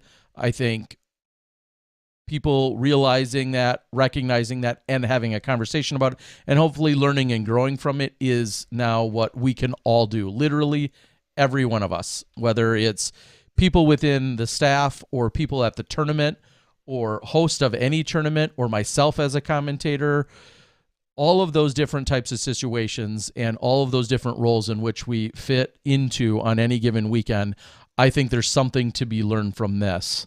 And, not that she needs me to ask for it, but I would ask that everyone, put your pitchfork away and just a little bit of grace for a well-intentioned, amazing human that made the decision that she did. She's under a microscope, and we all sometimes make mistakes. So, and you want to call me an apologist for her, go for it. I don't care. I'm with you. 110%. We Thanks appreciate. to everybody who super chatting. Yeah. That the super chat button does still work. What? Although I'm not 100% sure, so if we could get a few more of those, it would be much appreciated. I keep missing the overlay that pops up, so that's how I know for sure. So I appreciate you guys. So we thank see, you, everybody who super chatted tonight. Lane 413 was just the most recent. I don't know if they all pop up for me. They don't anymore. It sounds like they go away. But seriously, we really appreciate anyone jumping in and supporting us in any capacity. Always a tough conversation sometimes to have. And yeah. All right.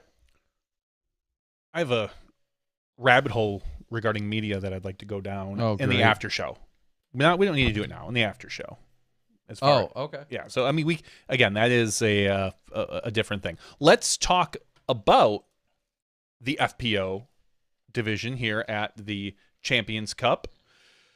As we all know by now, Paige Pierce was your champion. It's unfortunate. I'm going to say this. It's unfortunate that this situation is overshadowing a phenomenal event and two phenomenal champions, two phenomenal battles, phenomenal payout, just all around great event.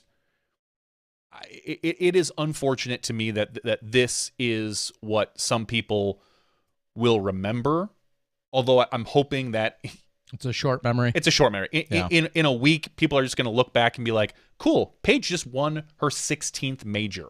Yeah. Tying Val Jenkins for the most majors in PDGA history for FPO.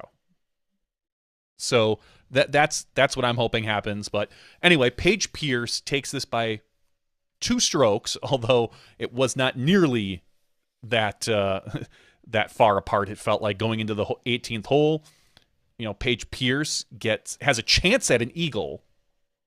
She's putting from about 50 or 60 feet for an eagle. Hits the front of the basket, falls there. Kristen Tatar is, struggles a little bit to get up there, but has a chance to push this into a playoff. And unfortunately, whether it was nerves, whether it was just bad footing, a bad putt, airballs the putt, and then misses the comeback for the win. It was difficult to watch because obviously those two had battled so hard, and Kristen Tatar had what I felt when Paige took the 6 on 15. Internally, I was sitting here in my living room. I said, "This is Tatar's to lose now." And unfortunately, what we saw is that ended up happening. I mean, shout out to Paige for just fighting back and shooting a 1 under par on that round. But it was a battle, and a phenomenal battle to be able to sit and take in and watch. So hopefully you guys all watched that on the Disc Golf Network or YouTube, wherever you decided to watch it. Anyways, Kristen Tatar, second place at a 7 under par. Sarah Hokum, for some people this year, coming out of nowhere, shooting a 4 under par. Just in general, a solid, pretty consistent weekend. As we know, Sarah is very strong in the woods. She tends to, what she lacks in distance, she makes up for in accuracy. And that is a benefit here at WR Jackson, as well as a lot of other wooded courses. So for those of you that were kind of looking down the leaderboard the last few weeks and counting Sarah Hokum out, we're just getting into Sarah Hokum season. So kind of cool your jets. My favorite FPL player, Owen Scoggins, shooting a 2 under for the weekend, taking 4th place. Owen, you got to love someone who can play in the Masters division and still is, while she wasn't ever really competing for the win, it felt like she was always there for a podium spot. That was what some of the battle was. So shout out to Owen. Just a pleasure to watch on screen. The story, kind of like Paul Macbeth, stealing a little bit of the headlines in MPO by shooting 16 down. Katrina Allen coming out with a scorching 7 under par on that final round to kind of crawl back up into 5th place. Yeah, I mean, there's really nothing that, like you said, there's some parallels in the sense that, save the best for last of her 4 rounds. She had really struggled, though. I feel like through all 3 of the previous rounds. Actually, I'm not sure how her third round was, but I know she really struggled in rounds 1 and 2. So for her to come back the way she did in round number 4, certainly impressive. Yeah, she struggled in round 3, struggled in round 1 and 2. Well, round 1 was kind of blah. It was an even, which is just okay. It's an average round for most of the FPO competitors. It was rounds 2 and 3 where she really had issues. She shot a 3 and a 4 over, as you said, and then just to take all those strokes back on the final round by shooting a 7. Yeah. So congratulations. Jumping up mightily again in a very similar way that we saw take place by one of our best over in the MPO side. So that was great to see. And then, continuing to have a good year, Valerie Mondahano, not necessarily quite as high up in the finishes as where she's been the rest of the year, but she's also set a pretty high bar here in the early going of the season. So to see her come out, still have a really solid performance, I don't think a lot of people were surprised by that by any means. I don't think anyone was surprised by that. But then also seeing her sister a little bit more competitive with her.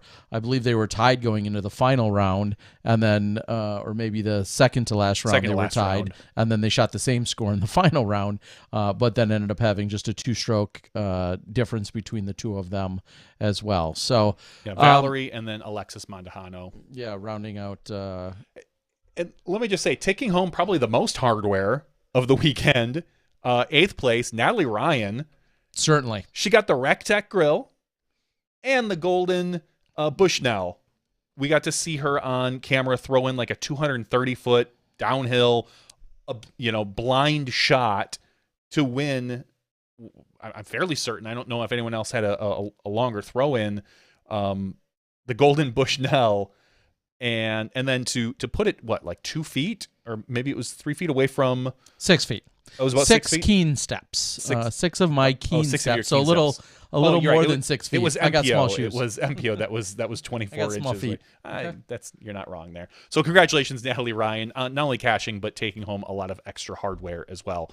Tied with Natalie, we had Kona Star Panis, who is, I think, just starting to find her groove with her discs and her putting. She tied for 8th place with Missy Gannon, as well as Natalie, and tied for 11th place, Haley King, who, is finally getting on tour again. So for Haley to show up and still, which you could argue is probably a little bit relatively cold when it comes to competitive play, tied with Henna Blumroos.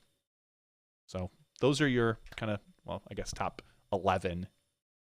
Yeah, that's what we do here. We cover the top 11. That's what we're known for. That's what we're known for. I've got a T-shirt. Turn it to 11, right? To turn it up to 11. Yeah. So, great to see first major in the books for 2022. The train just keeps rolling as everyone then. Remember asking somebody, I think they said it was about 8 hours to get from where they'll be in, it was Kyle Klein and Cynthia Ricciardi. We're talking about it Sunday night, that it's about 8 hours, I want to say, to go from Augusta area over to Jonesboro. So the entire tour rolling over that direction. Like you mentioned earlier, Eagle McMahon will be at that event, but then is going to skip the one after. I feel like, though, if we take a quick look, I've got to assume that the Jonesboro Open will feature all of your standard cast, and I'm going to quickly click on it and, of course, get to last year's results where Ricky Wysocki was your champion. Of course, that's where we also saw, talking about firing on all cylinders at the time, that's where Katrina Allen went all wild on all of us last year as well. And didn't she shoot like 1,030 rated round or something? 1,042 rated second round. Yeah, that was when she shot the 54 out there. I think last year. I think Mo and I were talking about that maybe earlier this year about whether or not that was the best FPO round that we've ever seen. That we've ever seen on coverage. That maybe we've seen on coverage. That, or maybe was it her Idlewild? Did she shoot really well at Idlewild? No, Delaware. I'm sorry, the Delaware round that she just was puring every shot at Delaware. That one or Delaware last year was really a toss-up as far as the best FPO rounds So Yeah. So, of course, upcoming this weekend, to quickly preview what we're going to see for Jonesboro in terms of the MPO, it shows we've got 123 competitors. If I sort by rating, which nobody cares about our ratings, Paul Macbeth, Eagle McMahon, Ricky Wysocki, Calvin Heimberg, Chris Dickerson, Matt Oram, Kyle Klein. So there's your top 5 or 6 or 7 competitors or so. Drew Gibson, and then I'll mention Adam Hammis there, where I think a lot of people, including Adam, are going to be looking for a bounce back from this last weekend. I think if there was, an unfavorable storyline on the MPO side, Adam Hammis, I think, was just a surprise to all. And again, that's meant actually as a compliment, that you just anticipate that he's going to play well there. It was kind of a breakout place for him to play at the World Championships. Then he goes there, takes it to the playoff, cans like 1,000-foot putts or whatever he did a few years ago. Like just, really lit the course on fire and just was destroying everything with his putter. And then this weekend just struggled mightily. I saw him play one hole, and it was hole 14, which is one of the par 5s that some people were eagling.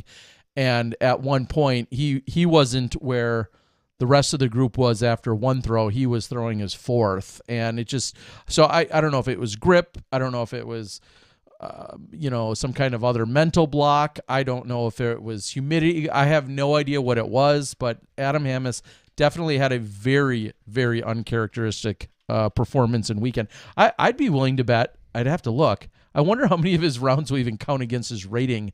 They were likely so far below his standard deviation or outside of it because he struggled so mightily out there. I don't know. When it's one, I feel like that's easy to discount. But if you have 2 or 3 of them, I feel like one of them is going to hit. Like, I understand the standard deviation, but we'll see. Yeah, so Adam Hammis, just look to see him have a big bounce back is really what I'm suggesting there. I wouldn't be surprised whatsoever, obviously, as one of the best players in the field, one of the top 10 players in the field. You'd expect him to have a good weekend this weekend.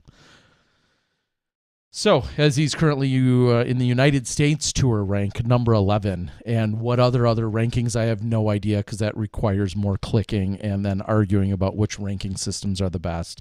And I just want to also then throw out this, along those lines, I'll throw out a little bit of a disclaimer and say if I'm ever unfavorably discussing your rating or ranking, it's not because I'm taking that out on you. It's because there's too many rankings to keep them all in check. So if it sounds like I'm dismissing. That's a great word. If I'm dismissing a particular ranking, it's probably because I don't even remember which ranking it's from, and now we can just throw them all up in the air, and you pick which one is your favorite one and pick which one is your highest one so that you can reference it, because I'm sure there's going to be plenty of that. Rob, appreciate it. Thank you so much. Thank you for the super chat, Rob. Hope you're doing well. Oh, he says, speaking of bounce backs, bring back Dynamite. Oh, I had a talk with Dynamite the other day. Did you? Did you tell him that he's missed on the I podcast? did, and we had a lot of great conversation, actually, as I was heading, I believe, from Atlanta over to Augusta. So it was before the event. And the only tease that I can throw out there is we came up with a pretty clever idea for a segment I should be doing on my Disc Golf Guy channel. And Ooh. I'm just going to have to leave it till I someday produce it. And that's where I'll leave it. But that's a little bit of a tease. We won't see it for a long time. Yeah, you may not. The best part is it's not it's not fully timely. So whenever it happens, it's going to happen, and it's certainly not sequential. So, but I do think we came up collectively with a pretty good idea. So looking forward to that. And it is worth reading since I was just referencing him. Swimmy Dude, that's the login on the YouTube, says, I helped scored during his rough round 2. He was just barely off all round. I can't say beyond what was going on in his head, but he was off by feet. He wasn't off by feet. He was off by inches. And as we any wooded course, we said it last week. Sometimes it's better to be off by feet than it is inches, because you're off by an inch on the fairway and you're going to take a nasty kick. If you're off by a foot, you might hit a tree dead center and just drop. How many times that final round, did we see somebody get a kick that ended up right in the middle of the fairway? Yes. I could not believe some of the luck that, and it wasn't one particular person. It was a few of them. You're just like, and everyone at home is thinking, that never happens to me. Yeah. And then I did see one or two that just went really south. So Kick and just. Joe Henderson's out there saying, catch y'all later. I hope everyone just allows this to be a learning movement and move on from the time. Thanks. Thanks, Joe. Joe, appreciate that. Jonesboro, so we kindly just quickly, we did, I quickly will say previewed the MPO, but FPO, I don't think there's going to be any surprises there whatsoever. I'm going to quickly. Normal cast of characters. Yeah, normally you've got Paige Pierce, Kristen Tatar, Katrina Allen, Haley King, who's hopefully going to be more back in the mix regularly, Missy Gannon, Sarah Holcomb, Jennifer Allen, Alexis Mandajano. So what we're missing there are the Europeans. Well, two of them. Yeah. I mean, we still have... We have Kristen Tatar, and Katie Tati. Yep. But we don't have Evelina and Henna. So, I get confused about who's bouncing back and forth for how long and for when and whatnot. But yeah, I'm pretty certain they've now headed back, and I'm sure we're going to see them again. Yeah. But I know this is like beating a dead horse at this point, but I hope whatever issues putting wise that we're seeing from Evelina and Henna, hopefully they can take this time to figure something out. I know it's tough to do that when you're on tour because you don't want to really mess with your mechanics while you're on the pro tour probably. So hopefully they can take whatever it is, and if it is a problem, if it's mental, if it's physical, whatever it is, get it sorted out, get back to the States, and start putting up some really competitive rounds, because that's what everybody was so excited to see coming into the season was Paige, Kat, Evelina, Henna, Tatar, Gannon, King, like just everybody was excited to see that group of women really, busted out this year, and it kind of has still felt like, for a long time, it kind of felt like the Kat and Paige show, with Tatar kind of still maintaining like third, fourth, second, but not ever really getting to first. Obviously, this weekend is a little bit different with Tatar and Paige fighting it out, but still, Paige still came out on top. We still have not seen one of the European women take home a victory. Yeah, and and we didn't probably give it its full credit either. And to backtrack just briefly, the incredible sportsmanship and just all the feels and it's so much more than just sportsmanship. The compassion and kindness that Paige displayed. It's this weekend, and I said it within our camera crew, but I'll say it here, like, it didn't surprise me, and that's because I know Paige so well, and I've seen the competitor she's been all these years. Nonetheless, the gesture is obviously still incredible, but as kind and gracious and compassionate as it was, I also wasn't surprised by it. That's Paige, and that's really what led me to my first question when she kind of threw me for a loop in the extra activity that went down.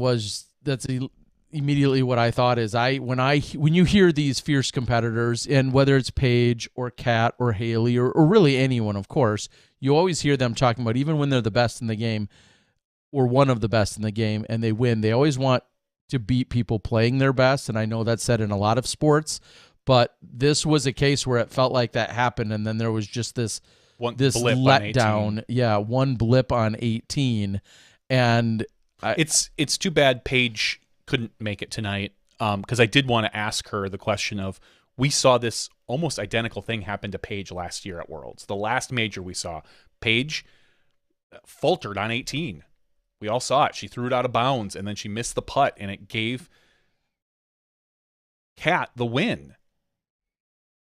How did it feel being on the other side of that, watching your competitor hand you a win on 18? I mean, because we've all said it before.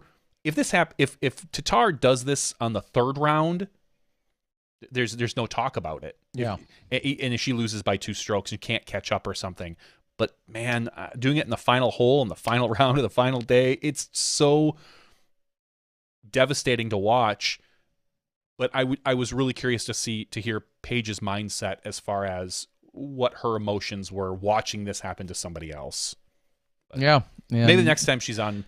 And we all know that, she's going to be involved in many battles. And really, even as you started to say that, I think back to more so the 2015 worlds, where that very much, my memory banks, that very much, by all accounts, felt as if things continued on pace, that was Sarah Hokom's World Championships. And then Sarah Hokom, trying to get to a course, ended up getting in a car accident, showing up to one of her late rounds late, and then being assessed, I think, 8 penalty strokes. Paige went on to win that Worlds by like 1 or 2 strokes when it was all said and done. Originally, Sarah had a significant advantage, deficit or advantage over Paige. Yeah. And then after all those penalty strokes and a black eye and everything else, and getting in a car accident that turns out I think she was rear-ended, so presumably not her fault is, I guess, maybe the point, but gets into this car accident and then ends up losing the World Championships. Directly due to that, basically. Yeah, and I think about Paige accepting the World Championship trophy and the acceptance speech and saying, "This isn't mine, this is yours, Sarah." And Paige is awarded, of course, the world title. She ultimately had the lesser amount of strokes, but there was just some of those feelings that were conjured up. And I get it. This was different. It was not an easy putt by Kristen, and the set. I'm not getting it twisted. Let me be very clear. Just similar feels. But the feels were still kind of there. This to Paige probably felt like, yes, it was almost handed over. And, yeah, that's what was conjured up in my head. As I say about a lot of things, in 10 or 12 years, when we look back at the numbers, there's going to be no asterisks. No one's going to, very few people are going to like, well, Paige, remember all the dumb the dumb things that we do. Yeah. Like, just, you're not, the numbers are the numbers. Does anyone remember any weird things about Kenny's championships? So-and-so got poison ivy on, the second to last day, and, they had the problem or anything weird like that. No, they're just numbers when it comes down to it. So what we feel right now will be completely washed away in 5 to 10 years when everything just becomes a very cold statistic. Yeah. Yay! That's why we have historians. Except for I'll like remember you. it, but yeah. Except that's why we have historians like you, Terry. I'll remember some of that. Something else that I just take a little tangent that I certainly remembered. Believe it or not, some of you may think otherwise. I remembered going live and having a little check-in with some of you same fine folks that are here now. Of course, throughout the years, Johnny and I have done some Smashbox podcasts. Namely DDOs, sometimes where we would do one per night as kind of a recap and podcast. And then when Johnny more recently hasn't been along to tour to a lot of the events, and he's been remaining in the Milwaukee control rooms, I sometimes have gone live. I've done it quite often, I think at the USDGC / Women's Championships the last couple of years. And then I kicked it back up for this weekend and ultimately came in for second, third, and fourth round recaps. I heard Kelvin is very frustrated with you because you caused him to lose by keeping him up till all hours of the night on your podcast. Is that true? Is that a true statement, Terry Miller? No. Oh, okay. Sorry. No. You can't handle the truth. We could make a joke about that being a possibility, but no. No, I know. Calvin is a relatively early. He retires a little bit earlier than I do most nights, but he graciously joined me, and then I had an incredible conversation with both him and Zach the next night before I went live, actually on Sunday night. And there's some things in the works. We got some good ideas to maybe make this a little bit more recurring, and so it's not always just me blathering on. And maybe we could do a little bit more interaction. I in a conversation with my wife, I kind of let it slip that I was like, I'm thinking about going to DDO because we do everything remotely these days. It doesn't matter where I am. So, and she wasn't opposed to this. She didn't shoot it down. Not that I think she loved the situation, but she understands. She even said, "That's the one you really like to go to, right?" And I'm like, "Yeah, it really is." So, I can't say for sure if I'm going or not, but it's kind of marinating in there in the back of my brain. All right. So look for more of those one way or another. They're always going to be dependent, honestly, on hotel internet connection. If I don't have that, well, I will say this: the last night, it went from green bars, which was decent internet connection, down to one red bar, and it remained there the entire. I've never gone back to look at it, so I'm guessing it's a little bit fuzzy, and I think. Were you, I heard. It's been requested that these become somewhat of an audio version as well, and I think that's something that could very quickly and easily be done. So we could do that. We could if you give me MP3 files, I could put that up on the Smashbox podcast, or we could repurpose. We still have Smashbox Unsanctioned, which was the old talk show. We could use that as your separate audio feed. But either way, we'll definitely figure something out. Yes. So appreciate you guys for joining in and playing along with that silliness on some of those nights. Should we wrap this up and get into some after show? It is, what is it? It's almost 11 o'clock. Holy cow. It looks like it's time, and I've got 13,000 my disc in a boxes to pick up tomorrow. Ooh. Yeah, it's a whole van full. Tomorrow morning I've got a friend, Jason Sanfilippo, who's a disc golfer, coming over to the house to do some more work on a patio, as well as somebody to take a look at my boiler. So, it's all going to be at 8 a.m. Lucky me. So we're getting up early. Sounds hot. We're getting really? That's what you went with. Wow. Yeah, I mean, it was an easy one. It was. Low-hanging fruit. We want to say thank you to all of the PDGA Champions Cup staff and crew.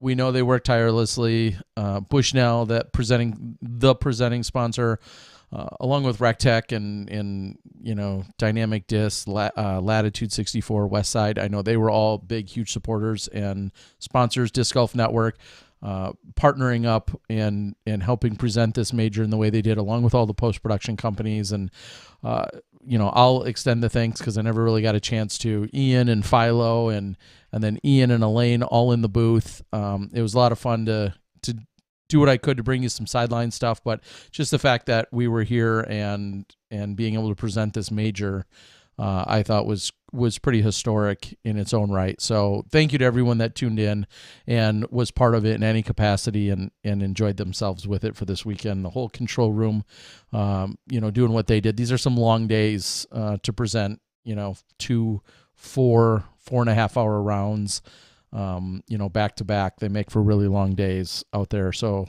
the camera crew, namely, working physically harder than anyone else out there. Yep. And a big tip of the hat to all of them. I'm still amazed always at the DGN camera crew. They are phenomenal, and I'll go on record and say I think they're the best camera crew in the sport. So. Yeah, they're just absolutely incredible. So thank you to Elaine for joining us. As she said, just Tulsa gives $100 super chat. Good job tonight, fellas. Not an easy night. Really appreciate that. Oh, thank you so very, very much. That's very kind. Wow, thank you. Really appreciate Elaine. I in all transparency, I reached out to her today, said, hey, we'd love to give you a platform if you want to state your case, if you want to state your position, your reason, your logic. We want the world to at least hear those details. And she, of course, wanted to make sure that she was going through all the right and proper channels to be able to join us. And when it was all said and done, she took the bold move to then, sit here and face a few of the questions. We hope that everyone got what you needed to hear from her. You can still make your own decisions, but we really appreciate Elaine for stepping in and having those conversations with us, regardless. So, I'm sure that'll be the end of it all. Yes, it's officially now out of disc golf conversation forever, or not. I'm sure you'll be posting about it tomorrow. For Johnny V and myself, I hope so. And tag Smashbox. This has been Smashbox TV episode 399. We're about to have an after show in our 399th episode, so make sure you stick around for that. We'll read more off the board. We'll answer your questions. We'll get into topics that may or may not be disc golf related, but thank you for joining us. We'll see you in a moment when you step inside the Smashbox. Thank you to our $2 and above patrons. Your name is listed below in the credits. If you are interested in being listed as a producer in the Smashbox TV credits and supporting this and other fine podcasts, please visit patreon.com/SmashboxTV.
Hello, everyone, and welcome to Smashbox TV's podcast 399's After Show. I said I wanted to go down a small rabbit hole regarding media and throw in there competitive advantage. Ooh. As far as along the lines of what I was talking to you about post-production stuff. Okay, yeah, bringing your own Bluetooth speaker and then controlling the music that's played during your round. Yes. Being you have that advantage. You're that guy. Do you have a media advantage if you bring the speaker?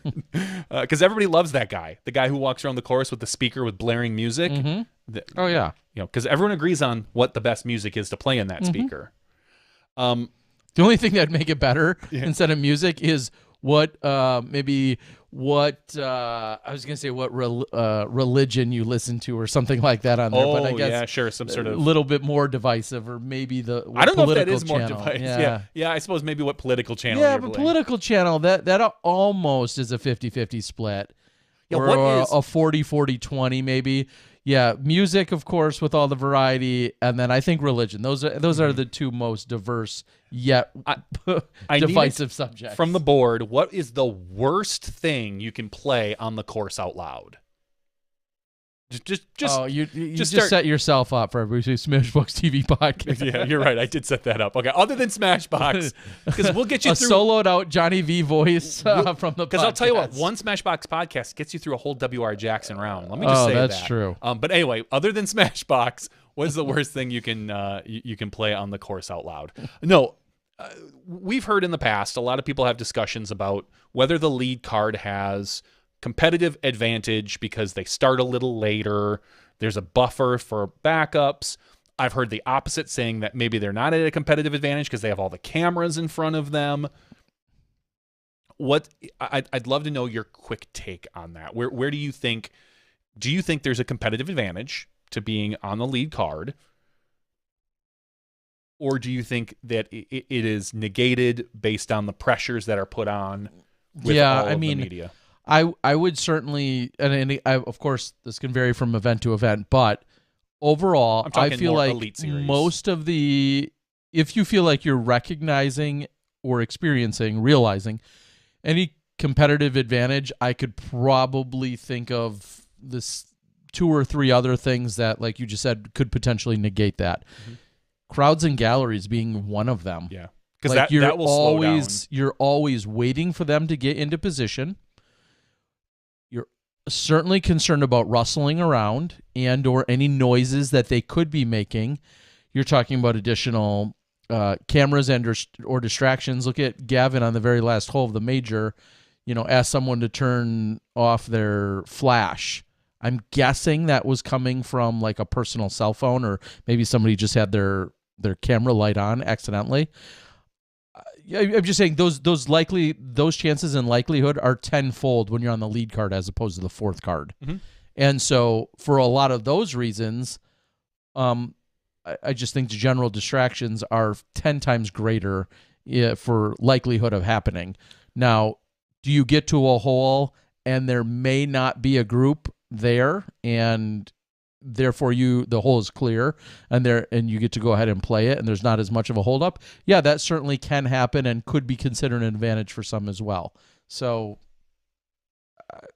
yeah, I mean, these are somewhat subjective. It's hard to quantify exactly or qualify exactly what and the advantage or disadvantage might be. I feel like they probably just about come out in the wash when it's all said and done. I kind of agree with you there, honestly, because with a lot of this Elaine King talk and calling penalties from video footage, live specifically, people are saying, well, that puts the lead card at a disadvantage because there's so many eyes on them and there's so many things. And I was thinking of other ways that they are advantaged. How many times have we seen the lead card get the advantage of a lost disc when you have not only the 4 players looking, but maybe dozens of gallery members, maybe 2 media members, who, post-production guys who are just like kicking leaves around, looking for discs.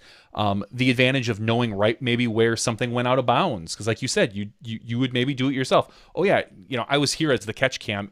It went out right here. Which could be, in all fairness, though, that could be a distinct disadvantage. That could be, depending because on we've seen a lot of players take pretty good lies based on things that we know they never made it over that water, but they'll take it on the other side.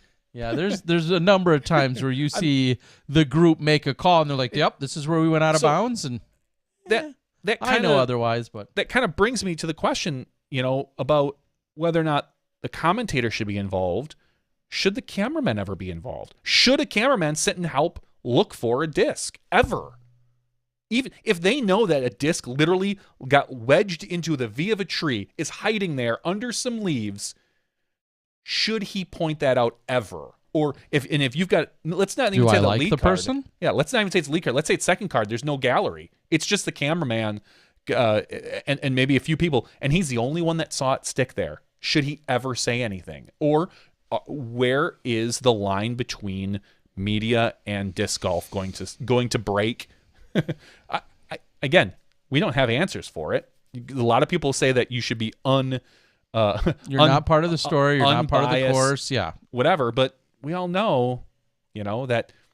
Guess what? After, before the first round, we know that the gatekeeper guys are hanging out with Ricky or Kevin Jones, filming all this stuff. They're buddy. To say that, oh yeah, the disc landed right over there. Oh yeah, thanks. I don't know. Again, this is another thing I don't have an answer to. I'm just curious as to what the right, if there is even a right answer or things like that. No, because I feel like it's very similar to the conversation we just had, in the sense that there just truly is no right answer. A lot of people would say, yeah, it's just obvious common sense. You saw where a disc, landed in a tree or went in a hole or whatever. You should clearly just tell them. That's just, I don't know, part of being nice and or being helpful. And do you really want to see someone stroked for going under a set of leaves and the disc being lost? And then again, the very opposite side of the argument is, yeah, you should act like a tree and just stand there. I was gonna say and leave. No, but you should just act like a tree and have no input. I understand arguments for both sides as well, just like you're saying. It's just going to come down to an individual. Until something's, I'll say, mandated, I think you're going to see a varying difference from time to time. 100%. Now, what I find funny is and I say this all the time because I sometimes work a camera and then go edit, I know every time someone's going over 30 seconds. Like, because you see the time because clock- you time literally code in see your the timer camera. roll, or in a lot of my cases I don't see the timer roll because I know someone takes a long time, so I wait to even hit the timer because I don't want to bother wasting the recording time, and so naturally, of course, and just to be very clear, no matter what, as much as I hate time violators or time violations, I'm never going up to someone on the card and saying, hey, I just recorded the last 6 putts from this person. Mm-hmm. All 6 of them were outside of 44 seconds. They were 44 seconds or longer. You should do something. I'm never going to say that. I may be thinking it in my head or be annoyed or frustrated. And you but might I'm cheer never- if somebody else does it. Somebody else calls them on Sure, it. but I am not involving myself in that way. So real quick, we got a couple more super chat shout outs. Steuben, he says, I'm past due to donate. And also CCDG, Central Coast Disc Golf. I believe that's, in fact, Ian all logged in here and getting at it. We appreciate you, buddy. Thank you so much. Oh, wow. We got some sweet spam coming out on the channel. I'll get you, Ian, next time you're in town, I'll get you a drink. We're hopefully going to get a round in next time. I don't know when he comes in a couple weeks. Golf and That's what we do, Ian's got all the time in the world, just sitting there being commentator. Sounds like it. All right. Love you, buddy. Yeah, I had some porn bots jump on my live stream, which I feel like that's when you know you've made it, right? Is like somebody cares enough about your live stream that some bots are in there trying to shake things up. You have to wonder, and I know it's a numbers game, but what is the true effectiveness of that? Like, how often does that turn into any form of payoff for those bots? I mean, if you think about advertising and mail out flyers, you're just good with the 0.0001 acceptance rate, and that makes it good enough. I guess. I guess, yeah. Just like when you send out a mass email, usually they say like a 10% open rate is pretty good, and that's an open rate, and that's not even a click through rate necessarily. Exactly. So I don't know, man. It's all a bots and numbers game. I'm not all about that. Woo. All right. Country Disc Golf, who's out there? Good to hear from you, buddy. Says, one of the things I found interesting about post-production was learning the body language of players and being able to cut to a certain spot because right before they throw. Yeah, you certainly pick up on players' tendencies and then, can sometimes react accordingly. I totally agree with you on that. Yeah, this weekend we learned, at least in the booth, one of the things you'll notice, and I'm going to give away some industry secrets here, when right before Chris Dickerson throws on the tee, we almost always show another shot from another card because we know that Chris Dickerson takes 25 seconds or 20 seconds from the time he walks up to the front, does a couple pumps, walks back, throws. I don't consider Chris Dickerson a slow player. I think he keeps it within his 30 seconds every time, but we know that we can fit in at least one shot before that. Same thing with James Conrad. We know the same thing about James Conrad.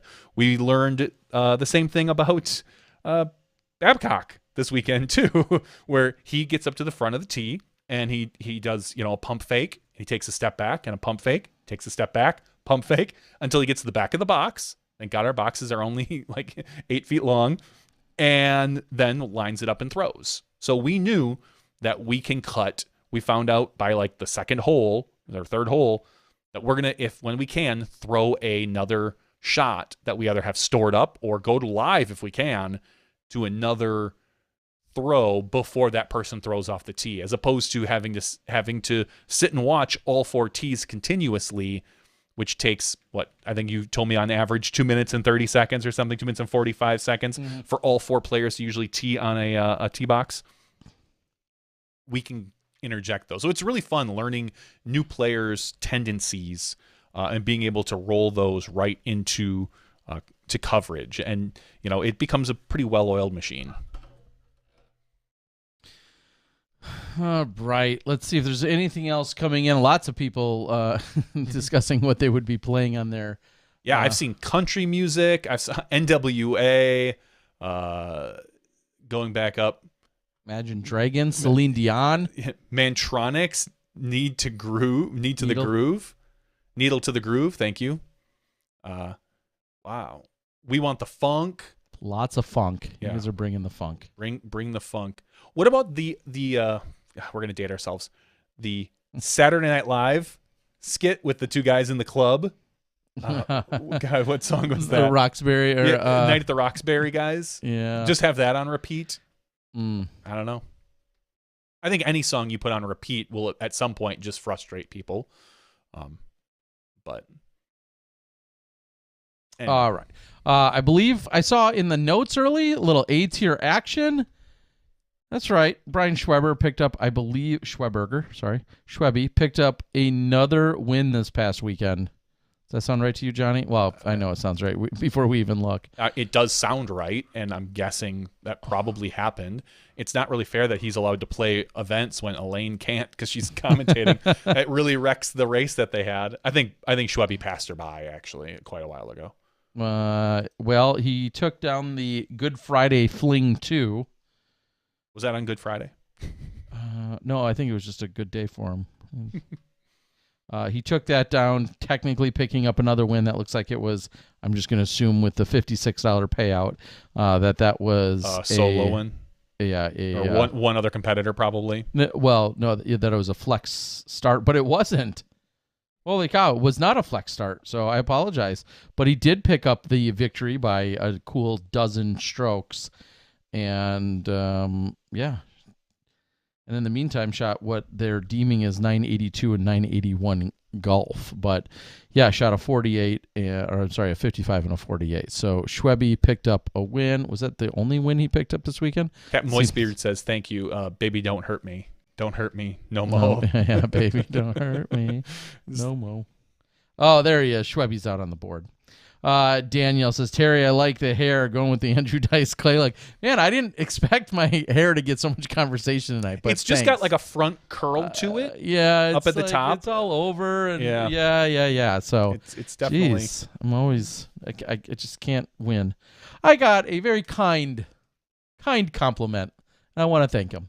I was walking up the fairway of 18 at one point this weekend. Ran into a group because I was trying to get back up to the trailer, but ran into a group, so I ended up walking along with them. Little did I know, Emerson Keith was en route to like a 10 under, and I'm watching him play his final hole, but I didn't realize that, but it was great to be able to watch it. And the interaction went something like, hey, has anyone told you look good in those sunglasses or something like that, or you look good wearing sunglasses? I said, no, I don't think so, and I kind of chuckled. He said, well, you do. I said, appreciate that, Cole Rodolin. So he very kindly and graciously paying me a compliment. I think he just wants me to speak highly of him, and I will. You can, flattery will get you everywhere. It's a cheap bribe, yes, flattery will get you everywhere. I appreciate that, Cole. We actually did not talk about, of all the talk about rules and such, we did not talk about the whole pine cone situation. Oh, geez. People clearing lies behind they're clearing the pathway behind their lie. We saw some interesting workaround. I believe at one point we saw Casey White, maybe it was, lay down behind his lie and just claim that as, supporting points, and was able to clear out about 5 feet behind where his disc was.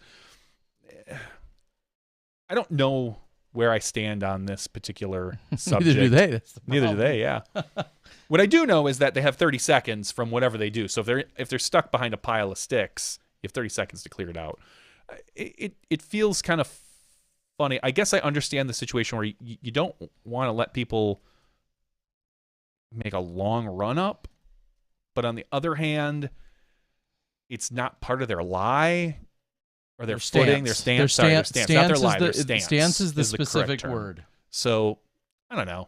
I'd have to look through the rules a little more. Do you have an idea or thought? Yeah, on this in all fairness came up as part of the discussion the weekend before at Throwdown the Mountain, when I was covering that event, and the discussion, and I believe somebody else posted it and said that it's been Andrew Presnell had made a post about it. Jordan Castro also made a reference to it within the last week or so, very publicly, making a reference to the conversation. Charlie Goodpasture was who brought it up at Throwdown the Mountain, and essentially this is not a new rule. excuse me, and I've gotten clarification. This is No. not a new rule. No, I know. It's just It's that just newly it's, enforced, it's it feels being paid attention to in the sense that you are not allowed to. You're only allowed to clear things. I think the exact phrasing is where a supporting point may be placed. I think that's the official wording. That's where and you I can hate to only quote clear things out without quoting them. Is where That's where you may remove or get rid of debris and whatnot. So that means if you lay down on your belly behind your disc, those are supporting points, and you may clear out every. That means, yeah, a 12-foot section directly behind your lie where you're running up. Those are not supporting points. Those are part of run-up points, and a supporting point is what's deemed as one when you're actually making the action of throwing. So that's where it's come in, and yes, it's received a lot of conversation and criticism for a reason just like this course, where there may be sticks and stones and debris and other things that are directly in your run-up as you're trying to run up to them and then make your throw. And I think a very valid question that someone had asked earlier is, and you and I can relate better than some, you're playing at an event, I think namely of playing the cracked plastic in Michigan, any winter event, and you're on a fresh, let's say, foot of snow. It's not uncommon within your time frame for you to clear all of that snow that you're standing on. You may clear it depending on the shots that is required. Could be a putt or an approach or a run-up or whatever. Is that snow considered debris, and how far can you clear it? I mean, I really do, because there's times, if you have the time to do so, there's been times I've cleared a 4-foot section. Yeah. If you're going to have a really difficult or long run up on a hole that requires it, and somebody's all throwing their shot, and you have time to clear away some snow, and it's going to be, maybe it's 6 inches, maybe it's 3 inches, whatever, you clear that away and you're throwing on from the actual ground. One could argue, should that snow be allowed to be removed or not? I think those are all part of the questions as well. So not a new rule. There just seems to be a slightly stiffer application of it going on right now. Are we going to see it changed again? Are we going to see it further clarified? I think so. Probably. Just based on the way players are reacting to it, and people are, I guess rightfully so, people are bringing up health concerns as far as, well, what if I step on a pine cone in my run up? Is that illegal if I step on a pine cone as I'm running my lie? Because technically, when I step on it, am I clearing it off? What's the difference between stepping on it during my run up versus clearing it out beforehand? I don't know if there is a difference. If you can get penalized for stepping on a pine cone or dragging your foot as you throw your back foot, I guess that would be considered a supporting point if it's your final step. But which is very much part of a Paul Macbeth conversation I heard this weekend. Yeah, or as I'm doing my run up, if I drag my feet and I happen to kick pine cones out of the way, it just feels like a really rule that needs to be clarified.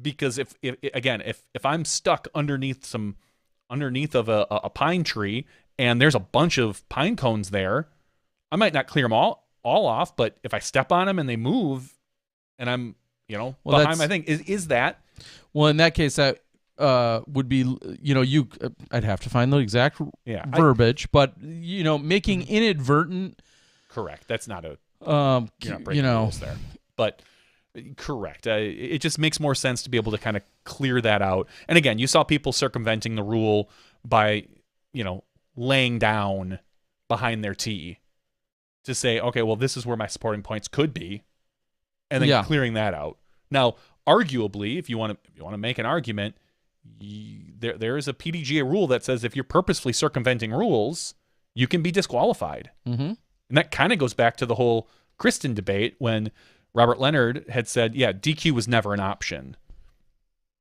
And I kind of pressed him a little bit, and I said, well, okay, I understand. That's great. He was never brought up with her. I get that. But what happens if a player just says, nah, I'm going to stick with what we got here? At what point does the PDGA, is that a stroke violation? Become a courtesy become violation. a courtesy violation. Does it become you're now purposefully circumventing the rules and can lead to a disqualification? And he said, yeah, any of those are probably possible. There was no definitive answer, but you could qualify that as circumventing the rules, and then at that point the TD could disqualify somebody. But yeah, so this whole lie rule I think it's going to need to be clarified, hopefully in this next off season, because it's kind of getting a little ridiculous to watch players doing what they're doing, and I think that that's what it is. I saw that you were at an airport when the mask mandate dropped. Is that kind of, but not really though. And what I'll quickly say on that is, and some of you followed my story, and some of you, Karen, don't. And again, let's be very clear: this is not a politically driven conversation on my part. No, it's a religious one. No, I'm kidding. No, what had happened was what day is it? Yesterday, I got on my plane. I had driven from Augusta over to Atlanta to fly back out. I got on my plane, went through the airport, and here's another pro traveling tip for the world. Atlanta Airport, as some of you know, is one of the larger airports in the country. Give yourself plenty of time. Oh my God! Because going to the rental car place. Oh, I got stuck on layovers twice at. Oh no, I had to spend the night because our plane was delayed. Yeah, that can happen anywhere, regardless of the size of the airport. But going to the rental car place, getting on a tram or whatever, to then take that 2 or 3 stops to then get to the main hub or terminal, getting yourself checked in, going through airport security, which can be quite extensive there because of its sheer size, and then still getting on yet another tram to then probably going to your concourse. Mm-hmm. So my point is, give yourself plenty of time when traveling through the Atlanta airport.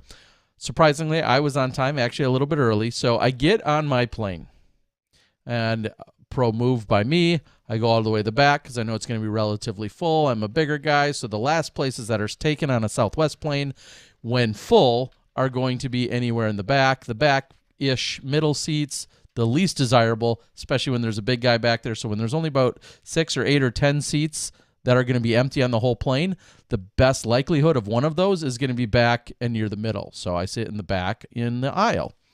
Anyway, I've thought about this. So I'm back there, one of the early people on the plane, and the flight attendant is not wearing a mask. And at first I don't think anything of it. Everybody else everywhere I've been is, and then I don't know if she tapped me or what, but she made some comment about the mask mandate. I'm like, no, I haven't paid any attention to the news or whatever. She's like, yeah, like 3 hours ago, a federal judge in Florida ruled it unconstitutional, therefore it's done. And I was like, let me tell you about this judge. I'm just kidding. I'm not going to get political. Okay.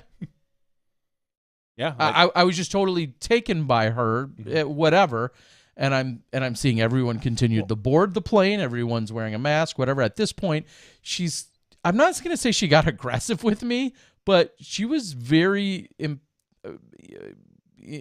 passionate about telling me about this, and then to which I wanted to reply.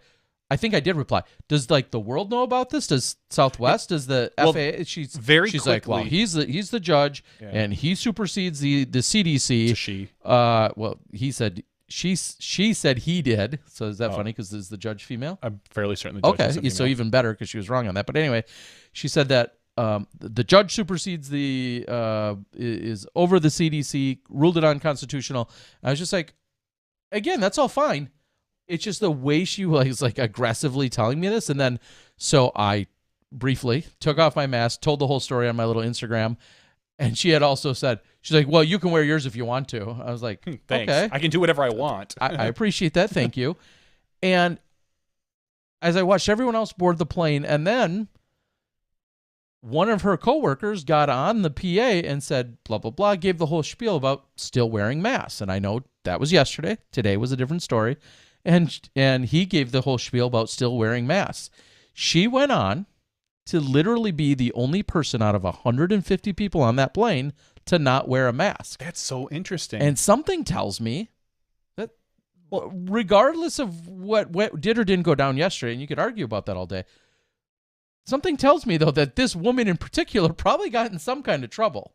Because regardless of the mandate and the whatever else, I feel like Southwest may still have a policy, and she was just really largely taking some liberties upon herself because which is funny because she wanted to. My understanding is the mask mandate was overturned. Okay, fine.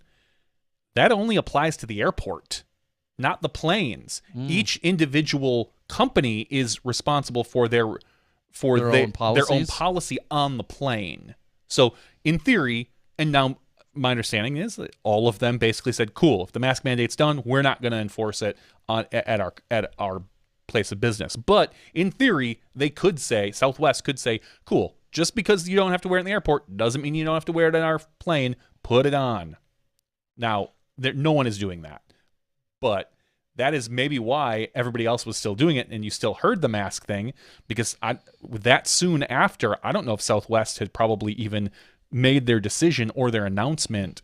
It was just noted that the actual airport, once that decision came down, the airports then were free of having to wear a mask. So, that was just, I just saw your Nasser is confirming. I just happened to see your Instagram post on that, and I got a chuckle out of it because I know I've seen a couple other videos of people that were on planes when it went down, and not the plane went down. They were on it when the ruling came down. So, well, a quick Google search today, which I did not do at the time yesterday. A quick Google search from an article from today goes on and lists various airlines. So I'll list the only one that mattered to me at this point, and it said Southwest said employees and customers, quote, will be able to choose whether they would like to wear a mask on flights, end quote, adding, we encourage individuals to make the best decision to support their personal well-being. I find that funny. Like, they can make the choice about whether to wear the mask or not. Okay, just tell me that the mask mandate isn't in place anymore. That's fine. You can't stop me from wearing a mask. That's like saying it's your choice to wear a jacket. Yeah, cool. I'll wear a jacket if I want. You can't stop me if I want because I'm cold. If I want to wear a mask because I'm not feeling well or I'm concerned about my well-being or something. However you want to look at it. I just find the wording funny on that. Yeah. At any rate, I wasn't, again, just like tonight, I'm not trying to get political with it. It was just an interesting interaction, regardless of the politics, is that this one woman was very, very impassioned about her policy or about her personal, stance on it, which is totally fine. Yep. I just thought of her own as an employee, she probably didn't still have the employment right. status and whatnot. So again, make the decisions that you guys want to make when given those choices. You want to wear them, great. If you don't, great. Like, whatever the rules are, I hope you abide by whatever rules are set forth in front of you. That's what I can say to that. You might, just like disc golf, you might not agree with the rule, but obey it, please. Yeah, work on getting it changed some other way. Terry, you can go to sleep here for just the next 5 to 10 seconds. Great. I'm going to talk to the audience real quick. If you get the chance, go see the movie Everything, Everywhere, All at Once. I don't have time for all that. Awesome. It is science fiction. Terry, you wouldn't like it. Don't worry about it. It's like a mixture between a little bit of The Matrix, a little bit of Crouching Tiger, Hidden Dragon, a little bit of just science fiction kind of multiverse type stuff. Either way, it is very, very good. It's even got a little bit of heart at the end, I would say. I don't think you might like it a little bit, Terry, but it's not super science fiction, I'll say that. But ultimately, well worth it if you enjoy anything. If any of those movies that I mentioned pique your interest at all, this movie is worth seeing. Yeah. Okay. Sounds like an easy skip for this guy. Yeah, that's fine. Yeah, I know what I know what you like, Terry. I know your preferences. That's why I told you just take a sit. Any graphic nudity? Let me think. Not on screen. I didn't have pants on. Okay. So just viewership. Just viewership, yeah. I mean, it was the theater, and masks were optional, so I thought pants were optional. Okay, yeah, that makes sense. Yeah, you could go along with that. I could see you doing that. All right. Ray says pass. All right. Let's see if there's anything out on the board. Johnny's going to get our super chat, or not our super chat giveaway, our Patreon giveaway. Central Coast jumping in on the super chat. Appreciate it. Says a beer for each now. Later, gents. Catch you in a month. Yes. Thank you so much, Ian. Hope you're enjoying a little bit of your time here in good old Wisconsin. He's not. And if you're not, I don't blame you. He will, though. He will. He told me, because some of the guys went out golfing Monday morning, and I know Ian had to leave at like 5 a.m., but Ian didn't seem like he was down for golfing in like 25-degree weather. So he even said, he's like, next time I'm here, it should be warmer. Yeah, I don't blame him. Neither do I. Just Tulsa says that they'd like to super chat more and says, what time does Terry's hair need to be available to fill in for the Stray Cats? Little Brian Seltzer. Brian.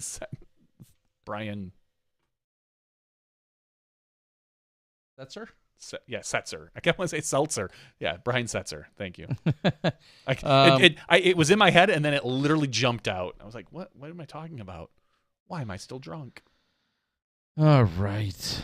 Let's see what else we got here. I'm playing Central Coast. Ian says I'm playing tomorrow. Yeah, probably Morley Field, where it's Morley warmer, like by 50 degrees. So enjoy your time out there, Ian. Appreciate it. SSJ Char says, I haven't watched season 2 of Pickard because season 1 was so not enjoyable for me. Why does JVDE always look like he is reacting to Cake Farts video for the first time? I don't know what you mean.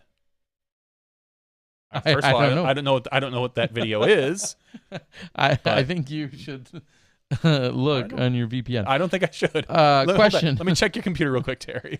I'm going to guess Yerky asks, question, has there not been Smash Bosh Patreon disc for a few years, or have I just missed it for some reason? If you're a Patreon subscriber at the $3 or above level, you should be getting a Patreon disc. In fact, a little update to that, I have the newest Patreon discs, not only in my possession, but I have them in my car right now. So I'm going to leave them. I'm going to leave them here with Johnny V, and he will get them signed. These are the 2021 discs. Yep. We always give them out at the end of the year, so hopefully you have your 2020. These will be the 2021. Obviously, we had a little bit tougher time getting these due to the mass demand on discs, so we're a little behind. But yeah, yeah. But so if you feel like you missed out on one where you should have, please send me a message. Yes, we are shipping them all, even international. Even if your contribution for the entire year wiped out the one shipping for the one disc, that's totally fine with us. In all seriousness, though, if you do not feel like you got one last year or any given year you were supposed to, please send me a message, either terry@prodiscgolfer.com or find me on Facebook, and I'll make sure. And if it's timely enough and you're getting another one, then we'd ship them both at once. But you should, if you're eligible and you didn't get one, we want to make sure that you do.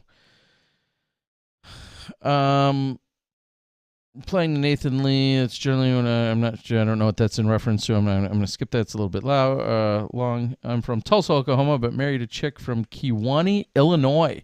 Terry, I see you played a tourney around there. Any thoughts about that disc golf scene?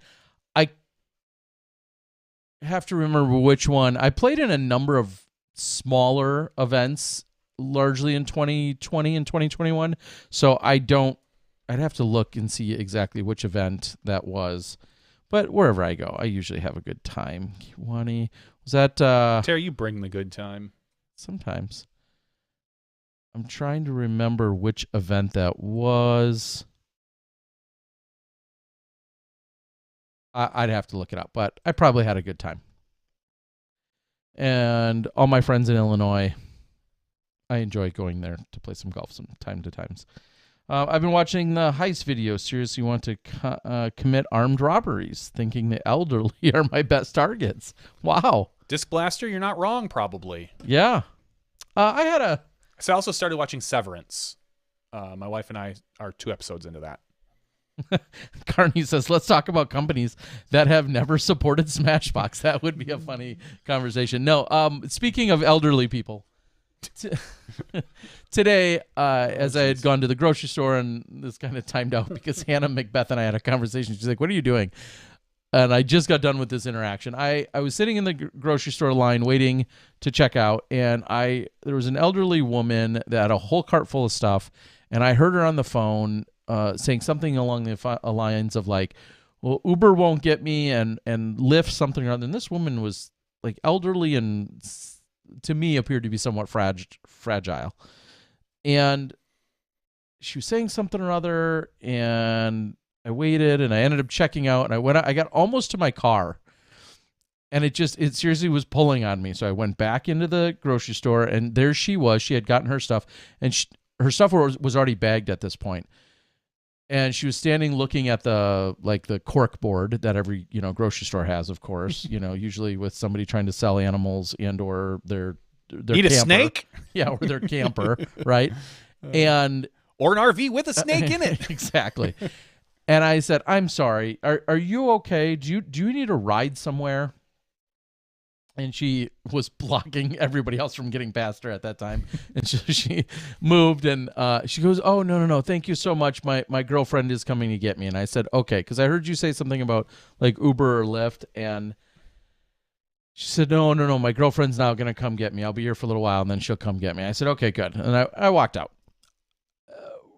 Then I happened to get on the phone. I had a phone conversation briefly with Hannah, and I just said, I'm glad that I live in a section of the country, and granted, I understand that could be weird literally everywhere, but I'm glad I live in a area of the country where even just offering and having that conversation isn't awkward, wildly outlandish and or awkward. Or now, again, anybody could take it as awkward, and somebody Sonny, should are you have play their me your swing band as well there with that hair. And I get that. Anyone even asked of that should probably be on some alert as well. I'm not suggesting otherwise. Of course, I was just trying to offer, because I kept thinking, if she's at this grocery store, which is not in my neighborhood essentially, like she probably didn't come from too far away. So wherever she needs a ride to, she's not going 29 miles away, into downtown Milwaukee probably at that point, that would right? be so great. She gets in and you're like, oh, where do you need? I need like 5th and Veal or Vliet. And you're like, son of a gun. And, again, my main point though is I just know you go to plenty of other cities and or states, and like that conversation is dare I say almost outlandish.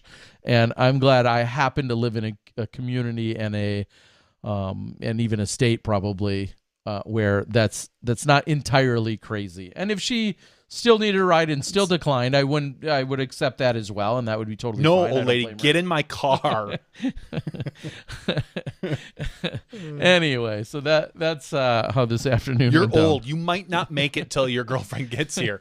You better get in. Yeah, so Midwest nice. That's what they call it. Minnesota sure. nice, Midwest, that's All right. Time for me to win. Let's go, Dan Harbeck says. all righty then. Guys and gals, I don't want to, we have a patreon.com giveaway. That's right, patreon.com/SmashboxTV. For as little as $1 a month, you can support Smashbox TV. And you know what? If you don't like us, give us $3 to go away. Mm-hmm. That's all I'm saying. And then just sign off forever. That's right. Just sign up for $3 and then let it run monthly and be like, that's my reminder of how much I dislike those guys. Dislike those guys. If you like the stuff that we did tonight with the interview with Elaine, obviously that's the type of stuff we do. So anyway, if you give us more, we give you more too. Just saying. You can look at the level, like the discs Terry's going to drop off. Yep. We have 184 people eligible for our patreon.com giveaway. Terry Miller, we always like to pick a number. What is it going to be tonight? Ooh. And there's so many numbers running around in my head right now. One old lady that you missed kidnapping? I think of the 15-year anniversary of the International Disc Golf Center. I think of our first major out of the year out of 4. You know what? It was. Oh no, that's not going to work. I'm thinking of a lot of numbers. We're just going to pick the second number. It was The Chris second number. Dickerson's second major win. So let's pick the second number. All right, our second number, and these are sorted by email address tonight. So our first number is 100. Terry, higher or lower? Higher than lower than 100? Higher. Higher than 100. The second number is 24. You're way wrong, Terry Miller. 24. Let me pull up the 24. Scrolling up. 24 is Bryant Chamberlain. Congratulations, Bryant Chamberlain. Wow. I'm not going to call it his email address, but an AIM.com. Is that like old AOL Instant Messenger? I'm assuming it is. Wow. Welcome to 2002. Wow, that is incredible. A long-time supporter. And is that international, in fact? If you scroll over, it seems that looks international to me. Oh, no. No, it's the U.S. Never mind. It's New Hampshire, which is virtually international. It might as well be to Oz. Yeah, gosh. So congratulations, Bryant. We'll get you your Smashbox Patreon giveaway disc right out of Terry's back pocket. Yes. You're not getting one of these because it cost me too much, but I did pick up some exclusive Paige Pierce limited edition giveaways or sellers that she had this weekend that I think were exclusive to the event. Managed to snag myself up a couple of those as well. Think showing a little love and support towards our friend Paige. We're gonna see a Chris Dickerson disc. For winning this major. He has. Oh no, yeah, that was during one of the nightly podcasts with Kelvin where we said that's such an easy money grab for the manufacturers and then potentially for the players. Yeah, do it. I think so. Yeah, I'm totally good with that. You win a major, why not? Yeah. So, because I know he's got the Tour Series buzz, he had his other buzz. So I wonder if it's going to be another now buzz. If we're going to get the whole buzz collection out of Chris Dickerson, or if they'll pick a different disc, maybe like a Crystal Z-Flex swirly bottom stamp buzz. ESP Zone Sparkle Glow. Maybe something or other. Yeah, good question. But yeah, I hope it's an XS to see something to commemorate both Paige and Chris would be pretty cool with their major wins this weekend. Good call. All right, Undertaker. Yeah, some Dust Esports. Dustin Moray is in the chat. Good to see you, buddy. Certainly a wasp could be used. Yeah, those are all good ones. It would be fun just to.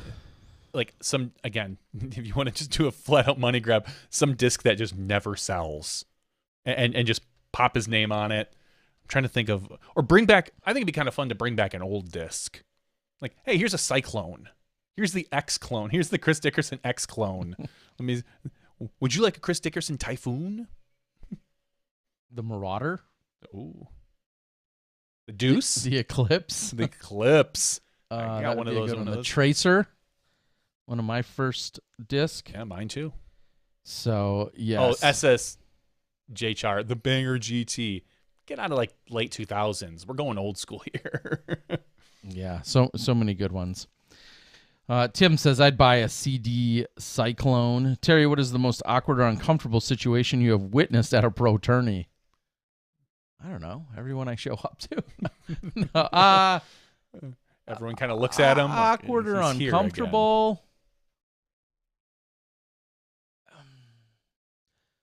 I don't know if it's awkward and uncomfortable, but I did just reference a few minutes ago just the sheer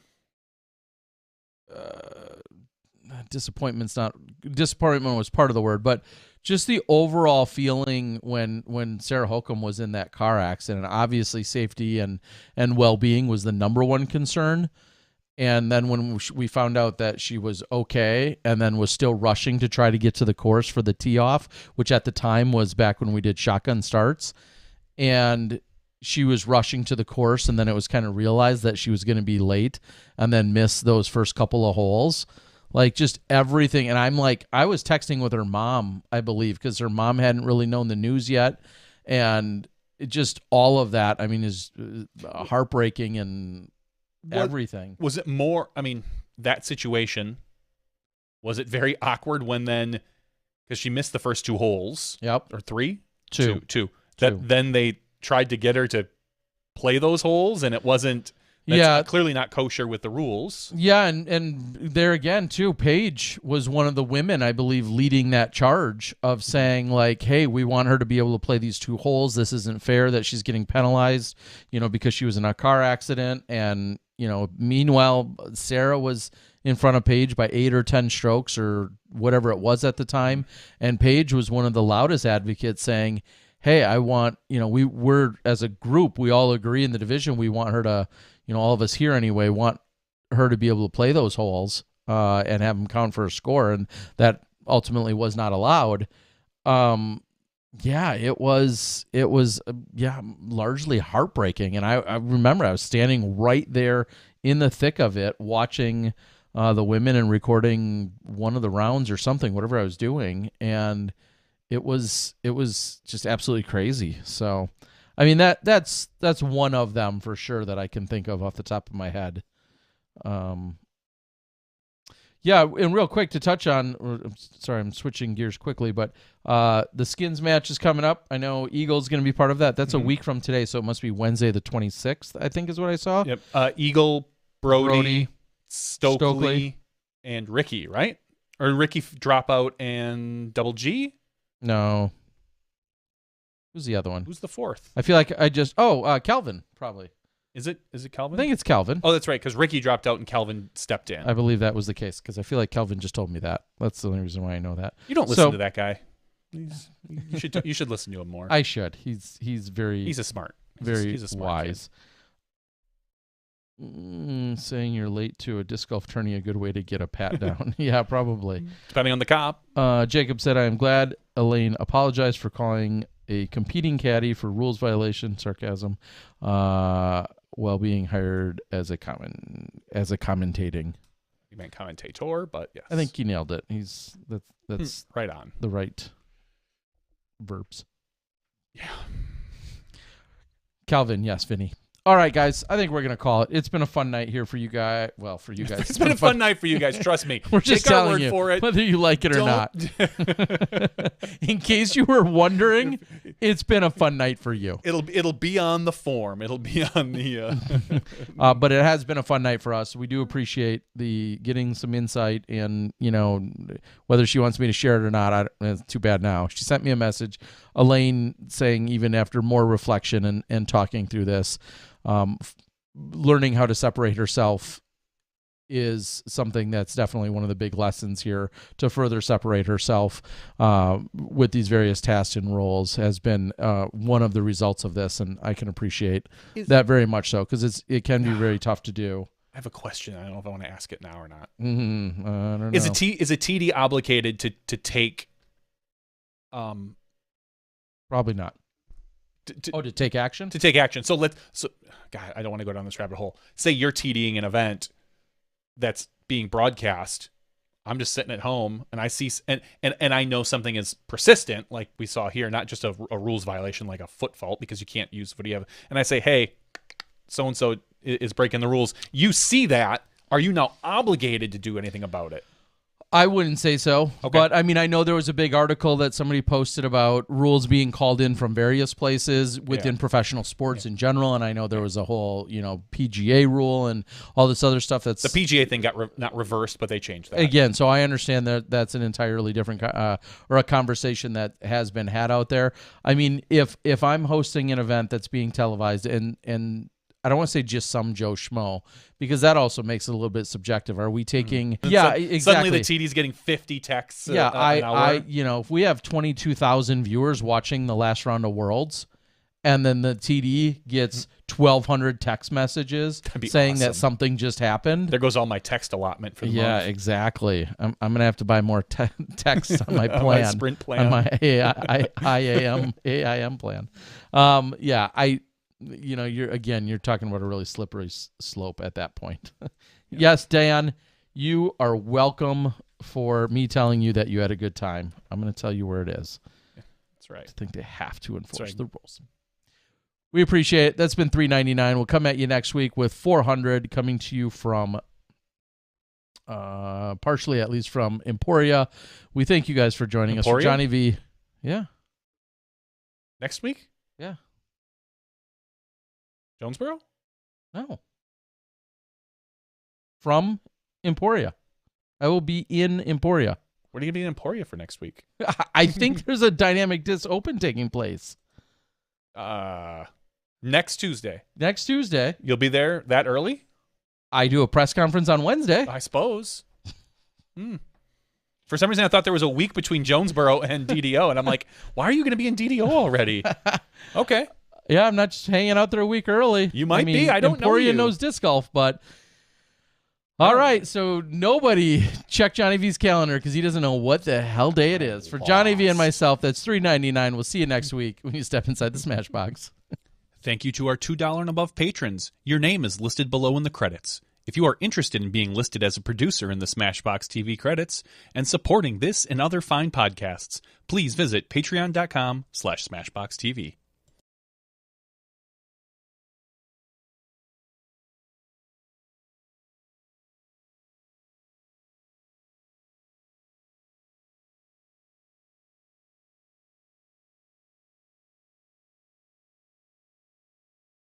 Thank you to our $2 and above patrons. Your name is listed below in the